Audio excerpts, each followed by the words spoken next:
ലോക യുക്തിവാദികളുടെ ഏറ്റവും വലിയ ഐഡിയോലോഗ് എന്ന് വിശേഷിപ്പിക്കാൻ പറ്റുന്ന ആളാണ് ബെർട്രൻഡ് റസ്സൽ. അദ്ദേഹത്തിൻ്റെ why I am not a Christian, why I am not a Christian എന്നൊരു പുസ്തകമുണ്ട്, ഒരു 100-300 പേജുള്ളൊരു പുസ്തകം. ആ പുസ്തകത്തിലാണ് അദ്ദേഹത്തിൻ്റെ വാദങ്ങളൊക്കെ അദ്ദേഹം അവതരിപ്പിക്കുന്നത്. അപ്പോൾ ക്രിസ്ത്യൻ പശ്ചാത്തലത്തിൽ നിന്നുകൊണ്ടാണ് അദ്ദേഹവും എതിർക്കുന്നത്. ഞാൻ എന്തുകൊണ്ടൊരു ക്രിസ്ത്യാനിയല്ല എന്ന് പറഞ്ഞുകൊണ്ട് ക്രിസ്ത്യാനിറ്റിയുടെ ദുർബലതകളും അതിൻ്റെ ബലഹീനതകളും വീക്ക്നെസ്സും ഒക്കെ എടുത്ത് അങ്ങനെ പറഞ്ഞുകൊണ്ട് അദ്ദേഹം ദൈവത്തെ നിഷേധിക്കുന്നത്. അദ്ദേഹത്തിൻ്റെ ജീവിത സായാഹ്നത്തിൽ അദ്ദേഹം രചിച്ച പുസ്തകമാണ് അണാമിഡ് വിക്ടറി, നിരായുധ വിജയം എന്നുള്ള പുസ്തകം. അതിൽ അദ്ദേഹം പറയുന്നത്, അദ്ദേഹം ഒരു യാഥാർത്ഥ്യത്തിലേക്ക് എത്തിച്ചേരുന്നുണ്ട്. അപ്പോൾ EMS നമ്പൂതിരിപ്പാടൊക്കെ പ്രസംഗിക്കണേ ഞാൻ കേട്ടിരുന്നു.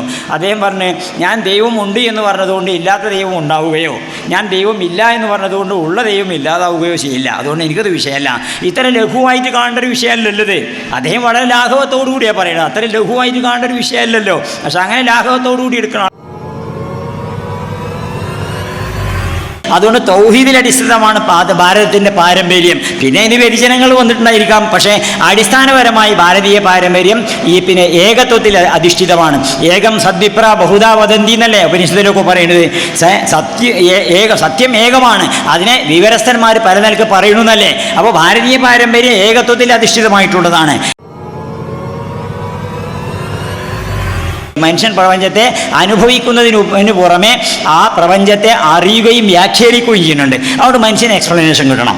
ഈ പ്രപഞ്ചത്തിൻ്റെ പിന്നിലുള്ള പ്രപഞ്ചത്തെ സംബന്ധിച്ചിടത്തോളം എക്സ്പ്ലനേഷൻ കിട്ടണം. എന്താ എക്സ്പ്ലനേഷൻ കിട്ടുക? മേപ്പിട്ടോണ്ട് പോകും. ആലോചിച്ച് നോക്കാം നമുക്ക്. മേപ്പിട്ടോണ്ട് പോയാലെന്താ? ആകാശമുണ്ട്, അങ്ങനെ കുറേ അതിൻ്റെ അപ്പുറം ഗാലക്സികളുണ്ട്, അതിൻ്റെ അപ്പുറം പോയാലെന്താ? അപ്പുറം പോയാലെന്താ? അപ്പുറം പോയാലെന്താ? അപ്പുറം പോയാലെന്താ? അപ്പുറം പോയാലെന്താ? അപ്പുറം പോയാലെന്താ? ഒരു പിടുത്തവും കിട്ടുന്നില്ല, ഒരു എക്സ്പ്ലനേഷൻ കിട്ടുന്നില്ല. കീപ്പിട്ടാണ് പോയാലെന്താ? അതിനെ കീപ്പിട്ടാണ് പോയാലെന്താ? ഒരു എക്സ്പ്ലനേഷൻ കിട്ടുന്നില്ല. അങ്ങനെ പോയിട്ട് അനന്തതയിലേക്ക് ഇങ്ങനെ എത്തല് ചെയ്യണത്.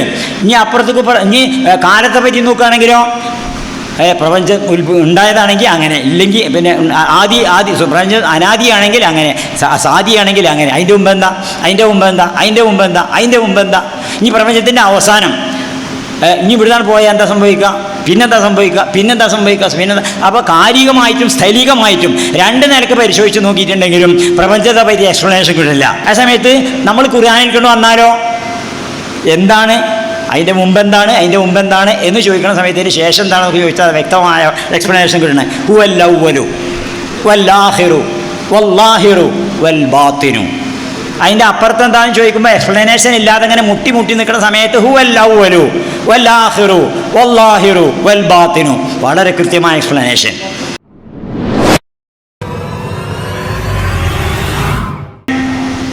മലരണിക്കാടുകൾ തിങ്ങി വിങ്ങി മരതക കാന്തിയിൽ മുങ്ങി കരടും മിഴയും കവർന്നു മിന്നി കറയറ്റൊരാലസൽ ഗ്രാമഭംഗി പുളകമ്പൽ കുന്നിൻ പുറത്തു വീണ പുതുമൂടൽ മഞ്ഞല പുൽകി നീക്കി പുലരൊളി മാമല ശ്രേണികൾ തൻ പുറകിലായി വന്നു നിന്നെത്തി നോക്കി.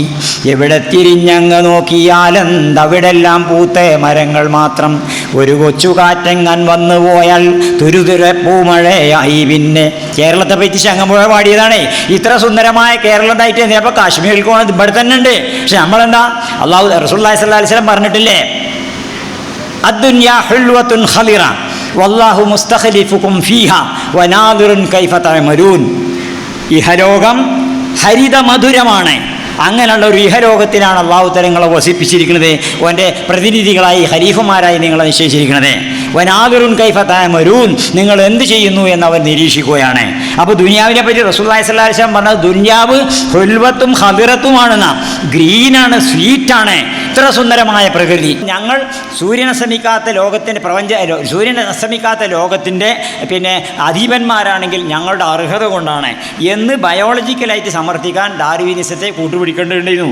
അതുകൊണ്ട് ഡാർവിനിസത്തെ അവരും പ്രചോദിപ്പിച്ചു, ബ്രിട്ടീഷുകാർ, ഇംഗ്ലീഷുകാർ. മൂന്നാമത് കാർൽ മാർക്സ്, എൻ്റെ വൈരുദ്ധ്യാധിഷ്ഠിത ഭൗതികവാദത്തിൻ്റെ ബയോളജിക്കൽ ബേസായിട്ട് ഞാൻ ഡാർവിനിസത്തെ സ്വീകരിക്കുന്നു എന്ന് മാർക്സും പറഞ്ഞു. അങ്ങനെ മാർക്സിസ്റ്റുകാരും പിന്നെ ബ്രിട്ടീഷ് സാമ്രാജ്യ ശക്തികളും ഒക്കെപ്പാടെ കൂടിയിട്ട് അങ്ങോട്ട് വളർത്തിയതാണ് ഡാർവിനിസം. അല്ല, ഡാർവിനിസം അതിൻ്റെ യുക്തിഭദ്രത കൊണ്ടോ അതിൻ്റെ ന്യായം കൊണ്ടോ അതിൻ്റെ ശാസ്ത്രീയത കൊണ്ടോ ലോകത്ത് വളർന്നതല്ല.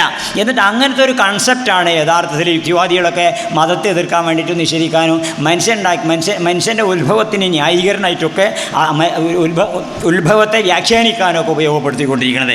അപ്പോൾ അത് കേവലം ഒരു സങ്കല്പം മാത്രം, അന്നുവരെയും തെളിയിക്കപ്പെട്ടിട്ടില്ലാത്ത അൺപ്രൂവബിളാണ് അങ്ങനെയുള്ള ഒരു സങ്കല്പം മാത്രമാണ്, അതൊരു ഭാവനയാണ്. ഏതായാലും ആ ഭാവന രചിച്ചിട്ടുള്ള അത് പിന്നെ ആവിഷ്കരിച്ചിട്ടുള്ള ഡാർവിൻ തന്നെ ദൈവനിഷേധിയല്ല. അപ്പോൾ അതുകൊണ്ട് ദൈവത്തെ നിഷേധിക്കാൻ വേണ്ടി പിന്നെ സംഭവിക്കണമെന്ന് വെച്ചാൽ അവിടെ സൂചിപ്പിച്ച പോലെ തന്നെ പിന്നെ യഥാർത്ഥത്തിൽ ഈ നിഷേധം എന്ന് പറയുന്നത് ഇപ്പോൾ ഇന്നുള്ള യുക്തിവാദികളുടെ ഒക്കെ രോഗാടിസ്ഥാനത്തിലുള്ള നേതാവ് അത് ആചാര്യനെ തന്നെ വിശേഷിപ്പിക്കേണ്ടത് ഇംഗ്ലീഷുകാരനായിട്ടുള്ള ബെർട്രൻഡ് റസ്സലാണ്. ഇപ്പോഴും യുക്തിവാദികൾ അവരുടെ അദ്ദേഹത്തിൻ്റെ പുസ്തകങ്ങളൊക്കെ പ്രചരിപ്പിക്കാറുണ്ട്, അവർ ഇതിലൊക്കെ ട്രാൻസ്ലേറ്റ് ചെയ്ത് വരാറുണ്ട്. അങ്ങനെയുള്ള ലോക യുക്തിവാദികളുടെ ഏറ്റവും വലിയ ഐഡിയോലോഗ് എന്ന് വിശേഷിപ്പിക്കാൻ പറ്റുന്ന ആളാണ് ബെർട്രൻഡ് റസ്സൽ. അദ്ദേഹത്തിൻ്റെ പിന്നെ why I am not a Christian എന്നൊരു പുസ്തകമുണ്ട്, ഒരു 300 പേജുള്ളൊരു പുസ്തകം. ആ പുസ്തകത്തിലാണ് അദ്ദേഹത്തിൻ്റെ വാദങ്ങളൊക്കെ അദ്ദേഹം അവതരിപ്പിക്കുന്നത്. അങ്ങനെ അദ്ദേഹത്തിന് അപ്പോൾ ക്രിസ്ത്യൻ പശ്ചാത്തലത്തിൽ നിന്നുകൊണ്ടാണ് അദ്ദേഹവും എതിർക്കുന്നത്. ഞാൻ എന്തുകൊണ്ടൊരു ക്രിസ്ത്യാനിയല്ല എന്ന് പറഞ്ഞുകൊണ്ട് ക്രിസ്ത്യാനിറ്റിയുടെ പിന്നെ ദുർബലതകളും അതിൻ്റെ ബലഹീനതകളും വീക്ക്നെസ്സൊക്കെ എടുത്ത് അങ്ങനെ പറഞ്ഞുകൊണ്ട് അദ്ദേഹം ദൈവത്തെ നിഷേധിക്കുന്നത്. അതേസമയത്ത് അവസാനം അദ്ദേഹം എഴുതിയ പുസ്തകമുണ്ട്, ആ പുസ്തകത്തിൻ്റെ പേര് അണാമിഡ് വിക്ടറി എന്ന ബെർട്രൻഡ് റസ്സലിനെ എഴുതിയിട്ടുള്ള പുസ്തകം. അദ്ദേഹത്തിൻ്റെ ജീവിത സായാഹ്നത്തിൽ അദ്ദേഹം രചിച്ച പുസ്തകമാണ് പിന്നെ അണാമിഡ് വിക്ടറി, നിരായുധ വിജയം എന്നുള്ള പുസ്തകം. അതിലദ്ദേഹം ഒരു യാഥാർത്ഥ്യത്തിൽ എത്തിച്ചേരുന്നുണ്ട്. അതിൽ അദ്ദേഹം പറയുന്നുണ്ട്, ദൈവം ഇല്ല എന്ന് പറഞ്ഞുകൊണ്ട് അന്വേഷണത്തിന് അതിര് നിശ്ചയിക്കരുതേ. ദൈവം ഇല്ല എന്ന് പറഞ്ഞുകൊണ്ട് അന്വേഷണത്തിന് അതിര് നിശ്ചയിക്കരുതേ. അതോടുകൂടി അദ്ദേഹം ഈ അഗ്നോസ്റ്റിക്കായി, കാരണം അജ്ഞേയവാദിയായി, അദ്ദേഹത്തിന് അറിയില്ല എന്നുള്ളടത്തേക്ക് എത്തി. പലരും അങ്ങനെയാണ്, ഇപ്പോൾ നിഷേധികളുടെ കൂട്ടത്തിൽ തന്നെ പലരും അങ്ങനെയാണ്, അറിയില്ല എന്നുള്ളടത്താണ്. ചിലർ കളിയാക്കുക. അപ്പോൾ EMS നമ്പൂതിരിപ്പാടൊക്കെ പ്രസംഗിക്കണ ഞാൻ കേട്ടിരുന്നു. അദ്ദേഹം പറഞ്ഞ്, ഞാൻ ദൈവം ഉണ്ട് എന്ന് പറഞ്ഞതുകൊണ്ട് ഇല്ലാത്ത ദൈവം ഉണ്ടാവുകയോ ഞാൻ ദൈവം ഇല്ല എന്ന് പറഞ്ഞതുകൊണ്ട് ഉള്ള ദൈവം ഇല്ലാതാവുകയോ ചെയ്യില്ല, അതുകൊണ്ട് എനിക്കത് വിഷയമല്ല. ഇത്ര ലഘുവായിട്ട് കാണേണ്ട ഒരു വിഷയമല്ലല്ലോ ഇത്. അദ്ദേഹം വളരെ ലാഘവത്തോടു കൂടിയാണ് പറയുന്നത്, അത്ര ലഘുവായിട്ട് കാണേണ്ട ഒരു വിഷയമല്ലല്ലോ. പക്ഷെ അങ്ങനെ ലാഘവത്തോടുകൂടി എടുക്കുന്ന ആൾക്കാരുണ്ട്. പിന്നെ നിരുപാധികമായിട്ടുള്ള ദൈവനിഷേധത്തിൻ്റെ വക്താവാണ് ഫ്രെഡറിക് നീഷെ. അതിൽ ഗോഡ് ഡെത്ത് തിയോളജി എന്നൊരു സിദ്ധാന്തം ഒരു കാലത്തുണ്ടായിരുന്നു. ഗോഡ് ഡെത്ത് തിയോളജി, ദൈവമരണ ദൈവശാസ്ത്രം, ദൈവത്തെ കൊല്ലുന്ന ദൈവശാസ്ത്രം, ദൈവത്തെ ഞാൻ വധിച്ചിരിക്കുന്നു. അദ്ദേഹത്തിൻ്റെ നാടകമുണ്ട്, ഈ ഫ്രെഡറിക് നീഷയുടെ ജർമ്മൻകാരനാണ് അദ്ദേഹം. അദ്ദേഹത്തിൻ്റെ നാടകമുണ്ട് ദ സ്പോക്ക് ജരദുഷ്ട്ര എന്ന് പറഞ്ഞുകൊണ്ട് നാടകമുണ്ട്. ആ നാടകത്തിൽ അദ്ദേഹം തന്നെയാണ് അഭിനയിക്കുന്നത്. അദ്ദേഹം ഭ്രാന്തനായിട്ട് അഭിനയിക്കുക. എന്നൊരു ഭ്രാന്തനായിട്ട് സ്റ്റേജിൽ വന്നിട്ട് ഇങ്ങനെ റാന്തലും പിടിച്ചുകൊണ്ട് ഇങ്ങനെ തെരഞ്ഞു നോക്കുകയാണ് ദൈവത്തെ. പലയിടത്തും ഇങ്ങനെ തെരഞ്ഞു നോക്കിയിട്ട് അദ്ദേഹം സ്റ്റേജിൽ കയറിയിട്ട് ഇങ്ങനെ പൊട്ടിച്ചിരിച്ചുകൊണ്ട് പറയാണ്, ഇവിടെ ദൈവം എവിടെ ദൈവത്തെ കാണാനില്ല, എവിടെയാണ് ദൈവം? ഉണ്ടെങ്കിൽ കാണട്ടെ, എങ്ങനെ കാണാനാണ്? ഇല്ലല്ലോ ദൈവം, ഞാൻ അവനെ കൊന്നിരിക്കണു, ദൈവത്തെ ഞാൻ വധിച്ചിരിക്കണു, ഇനി ദൈവം ഉണ്ടാവില്ല. ആ കാണുന്ന ചർച്ചുകൾ കണ്ടില്ലേ, അത് ഞാൻ വധിച്ചിട്ടുള്ള ദൈവത്തിൻ്റെ സ്മാരകങ്ങളാവുന്നു എന്നൊക്കെ പറഞ്ഞാണ് അങ്ങനെ അയാളുടെ ഡയലോഗ് നടന്നതിന് ശേഷം പിന്നെ ഫ്രെഡറിക് നീഷയ്ക്ക് ഭ്രാന്ത് പിടിച്ചു. അദ്ദേഹം തന്നെ അഭിനയിച്ചത് ഈ നാടകത്തിൽ, അദ്ദേഹം തന്നെ ഭ്രാന്തനായിട്ട് അഭിനയിച്ച് അദ്ദേഹത്തിന് ഭ്രാന്ത് പിടിച്ചു. അദ്ദേഹം 12 വർഷം ഭ്രാന്താശുപത്രിയിൽ കഴിഞ്ഞിട്ടാണ് പിന്നെ മരിച്ചത്. അപ്പോൾ ഞാൻ പറഞ്ഞെന്താണെന്ന് വെച്ചാൽ, ഇങ്ങനെ നിരുപാധികമായിട്ടുള്ള ദൈവത്തെ, അത് സാഹിത്യത്തിൽ കൂടുള്ള നിഷേധ, വാചകടി കൂടുള്ള നിഷേധ, ഡയലോഗുകളിൽ കൂടുള്ള നിഷേധ, ഇങ്ങനെ പലതരത്തിലുള്ള ദൈവനിഷേധമുണ്ട്. അതൊക്കെ ഓരോ കാരണത്താൽ അല്ലെങ്കിൽ ഓരോ പ്രചോദനത്താൽ ഉണ്ടാവുന്നതാണ്. നമ്മളെ യഥാർത്ഥത്തിൽ പിന്നെ അവതരിപ്പിക്കുന്ന വളരെ യുക്തിഭദ്രമായിട്ടുള്ള ദൈവത്തെ കണ്ടെത്താത്തത് ഒരു കാരണമാണ്. അങ്ങനെ കണ്ടെത്തുന്നതോടുകൂടി വളരെ ഈസിയായിട്ട് മനസ്സിലാക്കാൻ സാധിക്കണം. ഈ പ്രപഞ്ചത്തെ പറ്റി വായിക്കും മനസ്സിലാക്കുക വെച്ചിട്ട് നമുക്ക് അള്ളാഹു തആല പറഞ്ഞിരുന്നത് തന്നെ അതാണല്ലോ. അള്ളാഹിനെ മനസ്സിലാക്കാൻ എന്താ ചെയ്യേണ്ടത്? സനുരീഹിം ആയാതിനാ ഫിൽ ആഫാഖി വഫീ അൻഫുസിഹിം, ദിക്കുകളിൽ നിങ്ങൾ പ്രപഞ്ചത്തിൻ്റെ എല്ലാ ദിക്കുകളിലും നോക്കി, അതേപോലെ തന്നെ നിങ്ങളിലേക്ക് തന്നെ നോക്കി, എൻ്റെ തെളിവുകൾ, എൻ്റെ സൂചനകൾ, എൻ്റെ ദൃഷ്ടാന്തങ്ങൾ നിങ്ങൾക്ക് അവിടെ കണ്ടെത്താൻ സാധിക്കും. പടച്ചോൻ അതാ പറഞ്ഞിട്ടുണ്ട്, നിങ്ങൾക്ക് തന്നെ നോക്കിയാൽ മതി. മനുഷ്യനെ തന്നെ നോക്കിയാൽ മതി. മനുഷ്യൻ്റെ ശരീരത്തെപ്പറ്റി, അവൻ്റെ അവയവങ്ങളെപ്പറ്റി, അതിൻ്റെ പ്രവർത്തനങ്ങളെപ്പറ്റി, പ്രപഞ്ചത്തിൻ്റെ സൗന്ദര്യത്തെപ്പറ്റി. പക്ഷേ ആളുകൾക്ക് എന്താ വെച്ചാൽ പ്രപഞ്ചത്തിൻ്റെ സൗന്ദര്യം ആസ്വദിക്കുന്നുണ്ട്, പക്ഷേ അതിൽക്കൂടി ദൈവത്തിലേക്ക് എത്തുന്നില്ല. അതാ പ്രശ്നം അല്ലേ? നമ്മൾ കൊടൈക്കനാലിലേക്ക് പോകും, ആതിരപ്പള്ളിക്ക് പോകും, ഊട്ടിക്ക് പോകും, കാശ്മീരിലേക്ക് പോകും, അങ്ങനെ എല്ലായിടത്തേക്കും പോകും. അവിടുത്തെ പ്രകൃതി ഭംഗി ആസ്വദിച്ചിങ്ങനെ മടങ്ങിപ്പോരും ചെയ്യും. ഈ പ്രകൃതിയുടെ സൃഷ്ടികർത്താവായ ദൈവത്തിലേക്ക് എത്താൻ വേണ്ടിയിട്ട് ഇത് ഉപയോഗപ്പെടുത്തുന്നില്ല. അതാണിപ്പോൾ നമുക്കും തന്നെ ദൈവത്തിലുള്ള വിശ്വാസത്തിൽ ദൈവവിശ്വാസത്തെ കൂടുതൽ ബലപ്പെടുത്താൻ, ദൈവവിശ്വാസികൾക്ക് മറ്റാര് പറഞ്ഞാലും വിശ്വാസത്തിന് ഒരു ഇളക്കവും പറ്റാത്ത കോലത്തിൽ വിശ്വാസത്തെ ദൃഢപ്പെടുത്താൻ, നല്ല ശക്തമായിട്ടുള്ള ബേസ് നൽകാൻ നമ്മൾ വിശ്വാസികൾ ശ്രമിച്ചുകൊണ്ടിരിക്കുക. ഇപ്പോൾ മുഹമ്മദ് സല്ലല്ലാഹു അലൈഹി വസല്ലമയുടെ ഒരു വാചകമുണ്ട്, ഇദാ അതാരിയ യൗമൻ ലം അസ്ദദ് ഫീഹി ഇൽമൻ യുഖരിബുനി മിനല്ലാഹി ഫലാ ബൂരിക ലി തുലൂ ശംസി ദാലിക യൗം. എൻ്റെ ജീവിതത്തിൽ ഒരു ദിവസം ഉദയം ചെയ്തു, ആ ദിവസത്തിൽ എനിക്ക് അള്ളാഹുവിനോട് എന്നെ കൂടുതൽ അടുപ്പിക്കുന്ന തരത്തിലുള്ള പുതിയ ഒരു വിജ്ഞാനം ഞാൻ ആർജിച്ചിട്ടില്ലെങ്കിൽ ആ ദിവസം എന്നെ സംബന്ധിച്ചിടത്തോളം ബർക്കത്തില്ലാത്ത ദിവസമാണ്. അപ്പോൾ റസൂലുള്ളാഹി സ്വല്ലല്ലാഹു അലൈഹി വസല്ലം പോലും തൻ്റെ വിശ്വാസത്തെ അള്ളാഹുവിൻ്റെ ദാത്ത് തന്നെ അനുഭവിച്ച റസൂൽ അല്ലേ, ദാത്ത് തന്നെ അനുഭവിച്ച ആളാണ് റസൂലുള്ളാഹി സ്വല്ലല്ലാഹു അലൈഹി വസല്ലം. അനുഭവിച്ചിട്ടാണല്ലോ നമുക്ക് പറഞ്ഞു തരുന്നത്. ദാത്ത് തന്നെ അനുഭവിച്ചു, നമ്മളൊക്കെ സിഫത്തിൽ കൂടിയാണ് അള്ളാഹിനെ മനസ്സിലാക്കുന്നത്. പക്ഷേ ദാത്ത് തന്നെ അനുഭവിച്ച റസൂലുള്ളാഹി സ്വല്ലല്ലാഹു അലൈഹി വസല്ലം എൻ്റെ വിശ്വാസത്തെ വർദ്ധിപ്പിക്കാൻ ഓരോ ദിവസവും അതിന് സഹായകമായ തരത്തിലുള്ള അറിവ് ഞാൻ നേടുന്നില്ലെങ്കിൽ ആ ദിവസം എന്നെ സംബന്ധിച്ചിടത്തോളം ബർക്കത്തില്ലാത്ത ദിവസമാണെന്ന് റസൂലുള്ളാഹി സ്വല്ലല്ലാഹു അലൈഹി വസല്ലം. അപ്പോൾ അതുകൊണ്ട് ഈ പ്രപഞ്ചത്തിൽ ജീവിക്കണം ഓരോരുത്തരും അവനവൻ്റെ ദൈവത്തിലേക്കുള്ള എത്താനുള്ള വഴി, കൂടുതൽ സാമീപ്യത്തിനുള്ള വഴികൾ കണ്ടുകൊണ്ടിരിക്കണം എന്നാണല്ലോ ഇതിൻ്റെയൊക്കെ പ്രചോദനം. അപ്പോൾ അതിന് വിപരീതമായിട്ട് ദൈവത്തിലുള്ള വിശ്വാസത്തെ ഇല്ലാതാക്കി തീർക്കാൻ വേണ്ടിയിട്ടുള്ള ശ്രമങ്ങൾ, അത് ഓരോ തമാശയായിട്ടും കളിയായിട്ടും ഒക്കെ ഓരോരുത്തർ ഇങ്ങനെ ചോദിച്ചുകൊണ്ടിരിക്കും, പറഞ്ഞുകൊണ്ടിരിക്കും. അപ്പോൾ നാളെ ഒരുത്തനെ ഫേസ്ബുക്കിൽ എനിക്കൊരു കുട്ടി കാണിച്ചു തന്നു. അതിലുണ്ട് നിങ്ങൾ ദൈവത്തിലേക്ക്, നിങ്ങൾ മതവിശ്വാസികൾ മതങ്ങളിലേക്ക് ചുരുങ്ങുമ്പോൾ ഞങ്ങൾ ജനങ്ങളിലേക്ക് വികസിക്കുകയാണ് എന്ന് ഒരു പോസ്റ്റ്. അപ്പോൾ എനിക്ക് ആ കുട്ടി കാണിച്ചു തന്നപ്പോൾ ഞാൻ തന്നെ ആ കുട്ടീനോട് പറഞ്ഞപ്പോൾ തന്നെ ഒരു കാരണം, നിങ്ങൾ ഭൂമിയിലുള്ള ജനങ്ങളിലേക്ക് മാത്രം ചുരുങ്ങുമ്പോൾ ഞങ്ങൾ ഭൂമി മാത്രമല്ല, ആകാശം മാത്രമല്ല, അണ്ടകടാഹങ്ങൾ അത്രയും സൃഷ്ടിച്ചിട്ടുള്ള ദൈവത്തിലേക്ക് വികസിക്കുകയാണ് ചെയ്യുന്നത്. അപ്പോൾ ദൈവത്തിലേക്ക് വികസിക്കുകയാണല്ലോ ചെയ്യുന്നത്. ആ സമയത്ത് ഇത് ചുരുക്കുക, അങ്ങനെ വാചകടിക്കുക, ഓരോ വാചകങ്ങളിൽ കൂടി ഇങ്ങനെ വാചകടിച്ച്, അതാണ് ഞാൻ നേരത്തെ ഫ്രെഡറിക് നീഷനെ പറഞ്ഞത്, ഇങ്ങനെ വാചകടിച്ചുകൊണ്ട് ദൈവത്തെ നിഷേധിക്കുന്ന ഒരു സമ്പ്രദായത്തെ നമുക്ക് കാണാൻ സാധിക്കും. അധികവും മീഡിയയിൽ ഇതൊക്കെ തന്നെയുള്ളത്. ഒരു കുട്ടി കാണിച്ചു തന്നു എന്നോട്, പടച്ചോനെ നമ്മളുണ്ടായിരിക്കുന്നത്, പടച്ചോനെ നമ്മളുണ്ടാക്കിയിട്ട് എന്താ കാര്യം, പിന്നെ എന്തിനാണ് നമ്മളുണ്ടായിരിക്കുന്നത്. അപ്പോൾ ഞാൻ ആ കുട്ടീനോട് ഞാൻ പറഞ്ഞു, ആ ചോദ്യകർത്താവിന് ആ ചോദ്യം ചോദിച്ചിട്ട് എന്താ കാര്യം എന്ന് ചോദിച്ചു. ആ ചോദ്യകർത്താവിന് ചോദ്യം ചോദിച്ചിട്ടുള്ള കാര്യം ഓന് ചോദിക്കാതെക്കാൻ പറ്റില്ല, അതുകൊണ്ടോ ചോദിച്ചതല്ലേ. പടച്ചോന് പടക്കാക്കാൻ പറ്റില്ല, അതുകൊണ്ടോ പടച്ചതാണ്. കാരണം ഓൻ സായില്ല, ഓന് ചോദിക്കാതെക്കാൻ പറ്റുന്നില്ല. അള്ളാഹ് ഖാലിഖാണ്, ഓന് പടക്കാക്കാനും പറ്റുന്നില്ല, അതുകൊണ്ട് പഠിച്ചതാണ്. ഇങ്ങനെ വാചകം അടിച്ചുകൊണ്ട് ഓരോ ചോദ്യങ്ങൾ ചോദിച്ചിട്ട് ഇങ്ങനെ സംശയം ജനിപ്പിക്കുന്ന രീതി കൂടുതലായിട്ട് നമുക്ക് കാണാൻ സാധിക്കും. ഏതായാലും അതിനൊക്കെ ഉപരിയായി ഈ വിശ്വാസത്തിൻ്റെ ശാസ്ത്രീയത, അതിൻ്റെ യുക്തിഭദ്രത, അതാണ് നമ്മുടെ ചർച്ചാ വിഷയം. അതിൻ്റെ യുക്തിഭദ്രത യഥാർത്ഥത്തിൽ 3 കാര്യം അസ്തിത്വത്തെ സംബന്ധിച്ച് നമ്മൾ പറയും. ഇപ്പോൾ ഞാനൊരിക്കൽ മുമ്പ് ഇതേപോലെ ഒരു സംഭവം എൻ്റെ ജീവിതത്തിലുണ്ടായി. ഞാൻ ഇവിടെ മേലാറ്റൂർ, എൻ്റെ നാടിൻ്റെ അടുത്ത് ഞാൻ ജമാഅത്ത് ഇസ്ലാമിക്കാരെ കോളേജിൽ പഠിപ്പിക്കുക, ശാന്തപുരം കോളേജിൽ പഠിപ്പിക്കുക. അവിടെ ഉണ്ടായിരുന്നു കുറച്ച് കാലം, ഒരു 3-4 കൊല്ലമൊക്കെ അവിടെ ഉണ്ടായിരുന്നു. അപ്പം അതിൻ്റെ ഇടയിൽ മേലാറ്റൂർ ഒരു പരിപാടി നടക്കുന്നുണ്ട്. അത് മാർക്സിസ്റ്റുകാർ സംഘടിപ്പിച്ച ഒരു പരിപാടിയാണ്. അപ്പോൾ അതിൽ ഭാരതീയ പാരമ്പര്യത്തിൻ്റെ സമീപനം എന്ന വിഷയം, ഭാരതീയ പാരമ്പര്യത്തിൻ്റെ സമീപനം എന്ന ശീർഷകത്തിലാണ് വിഷയം.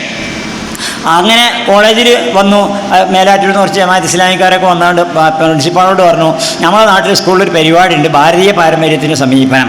അതിൽ ചർച്ചയിൽ പങ്കെടുക്കാൻ വേണ്ടിയിട്ട് നമ്മളെ വിശ്വാസികൾ ആരെങ്കിലുമൊക്കെ ഉണ്ടാവണമെന്ന് അവരാവശ്യപ്പെട്ടിട്ടുണ്ട്. അതുകൊണ്ട് ആരെയാണ് നമ്മൾ വിളിക്കാമെന്ന് ചോദിച്ചു. ആരെ കൊണ്ടുപോകുക വെച്ചു. അപ്പോൾ കോളേജിലെ അധ്യാപകന്മാർക്കൊന്നും തന്നെ പോകാനൊരു ധൈര്യം കിട്ടിയില്ല. കാരണം ഇത് പുതിയൊരു വിഷയമല്ലേ, ഭാരതീയ പാരമ്പര്യത്തിന് ഓടുള്ള സമീപനം എന്നൊക്കെ പറഞ്ഞാൽ അത് പെട്ടെന്നാണ് പറഞ്ഞാൽ അപ്പോൾ എങ്ങനെ പോവുക, അതിനെപ്പറ്റി പ്രിപ്പയർ ചെയ്യുകയൊക്കെ വേണ്ടേ, ഒരുങ്ങണ്ടേ, അല്ല ഇങ്ങനെ പെന്നിട്ട് പറഞ്ഞാൽ എങ്ങനെ പോവുക ചോദിച്ചപ്പോൾ ഞാൻ കുറച്ച് ചെറുപ്പമാണ്. അപ്പോൾ ഞാൻ പറഞ്ഞു ഞാൻ പോയിക്കോളാറുണ്ട്. ഞാൻ ഇനിയിപ്പോൾ ഞാൻ ഓരോടും തോറ്റാലും പ്രശ്നമൊന്നുമില്ലല്ലോ, അപ്പോൾ ഞാൻ പോയിക്കോളാറുണ്ട്. അങ്ങനെ ഞാൻ പോയി. അവിടെ ചെന്നിട്ട് ഒരു നല്ല ബുദ്ധിജീവിയാണ്, ഒരു ബുദ്ധിജീവിയായിട്ടുള്ള ഒരു വാസുദേവ മാഷ് എന്ന് പറയും. അദ്ദേഹമാണ് ചിന്തയിലേക്ക് ജോലി ചെയ്തിരുന്ന ആളാണ്. അദ്ദേഹമാണ് വിഷയം അവതരിപ്പിക്കുന്നത്, ഭാരതീയ പാരമ്പര്യത്തിലുള്ള സമീപനം. അപ്പോൾ ഭാരതീയ പാരമ്പര്യത്തിലുള്ള സമീപനം എന്ന വിഷയം അവതരിപ്പിച്ച് അദ്ദേഹം ഭാരതീയ പാരമ്പര്യത്തെ നിരീശ്വരമയമായിട്ട് അവതരിപ്പിച്ചു. അതിന് അദ്ദേഹത്തിന് തെളിവുണ്ട്. കാരണം ചാർവാകനൊക്കെ ഇവിടെ ഉണ്ടായിരുന്നല്ലോ, നിരീശ്വരവാദി ഉണ്ടായിരുന്നല്ലോ, മുനികൾ. ചാർവാക മഹർഷി മുനി എന്നൊക്കെ പറഞ്ഞ ആൾ ഈ നിരീശ്വരവാദിയാണ്. അപ്പോൾ നിരീശ്വരവാദികളായിട്ടുള്ള ആളുകളൊക്കെ എടുത്ത് പറഞ്ഞുകൊണ്ട് ഭാരതീയ പാരമ്പര്യത്തെ തന്നെ ഒരു ദൈവനിഷേധപരമായിട്ട് അദ്ദേഹം അവതരിപ്പിച്ചു. എന്നിട്ട് പിന്നെ അദ്ദേഹം പറഞ്ഞു, ദൈവവിശ്വാസികൾ വിശ്വസിക്കുന്നത് ദൈവം നിത്യനാണെന്നാണ്, നിത്യമായത് നിശ്ചലമായിരിക്കും, നിശ്ചയമായ ഒന്ന് മറ്റൊന്നിൻ്റെ ചലനത്തിന് ഹേതുവല്ല, അതുകൊണ്ട് ദൈവം പ്രപഞ്ചത്തിൻ്റെ ചലനത്തിന് ഹേതുവല്ല. അദ്ദേഹത്തിൻ്റെ മറ്റൊരു പോയിന്റ്. അങ്ങനെ അദ്ദേഹം വിഷയം നന്നായിട്ട് അവതരിപ്പിച്ചു, 2-2.5 മണിക്കൂർ അവതരിപ്പിച്ചു. പിന്നെ ചർച്ച നടക്കുക. അപ്പോൾ ചർച്ചയിൽ എന്നെ വിളിച്ചു.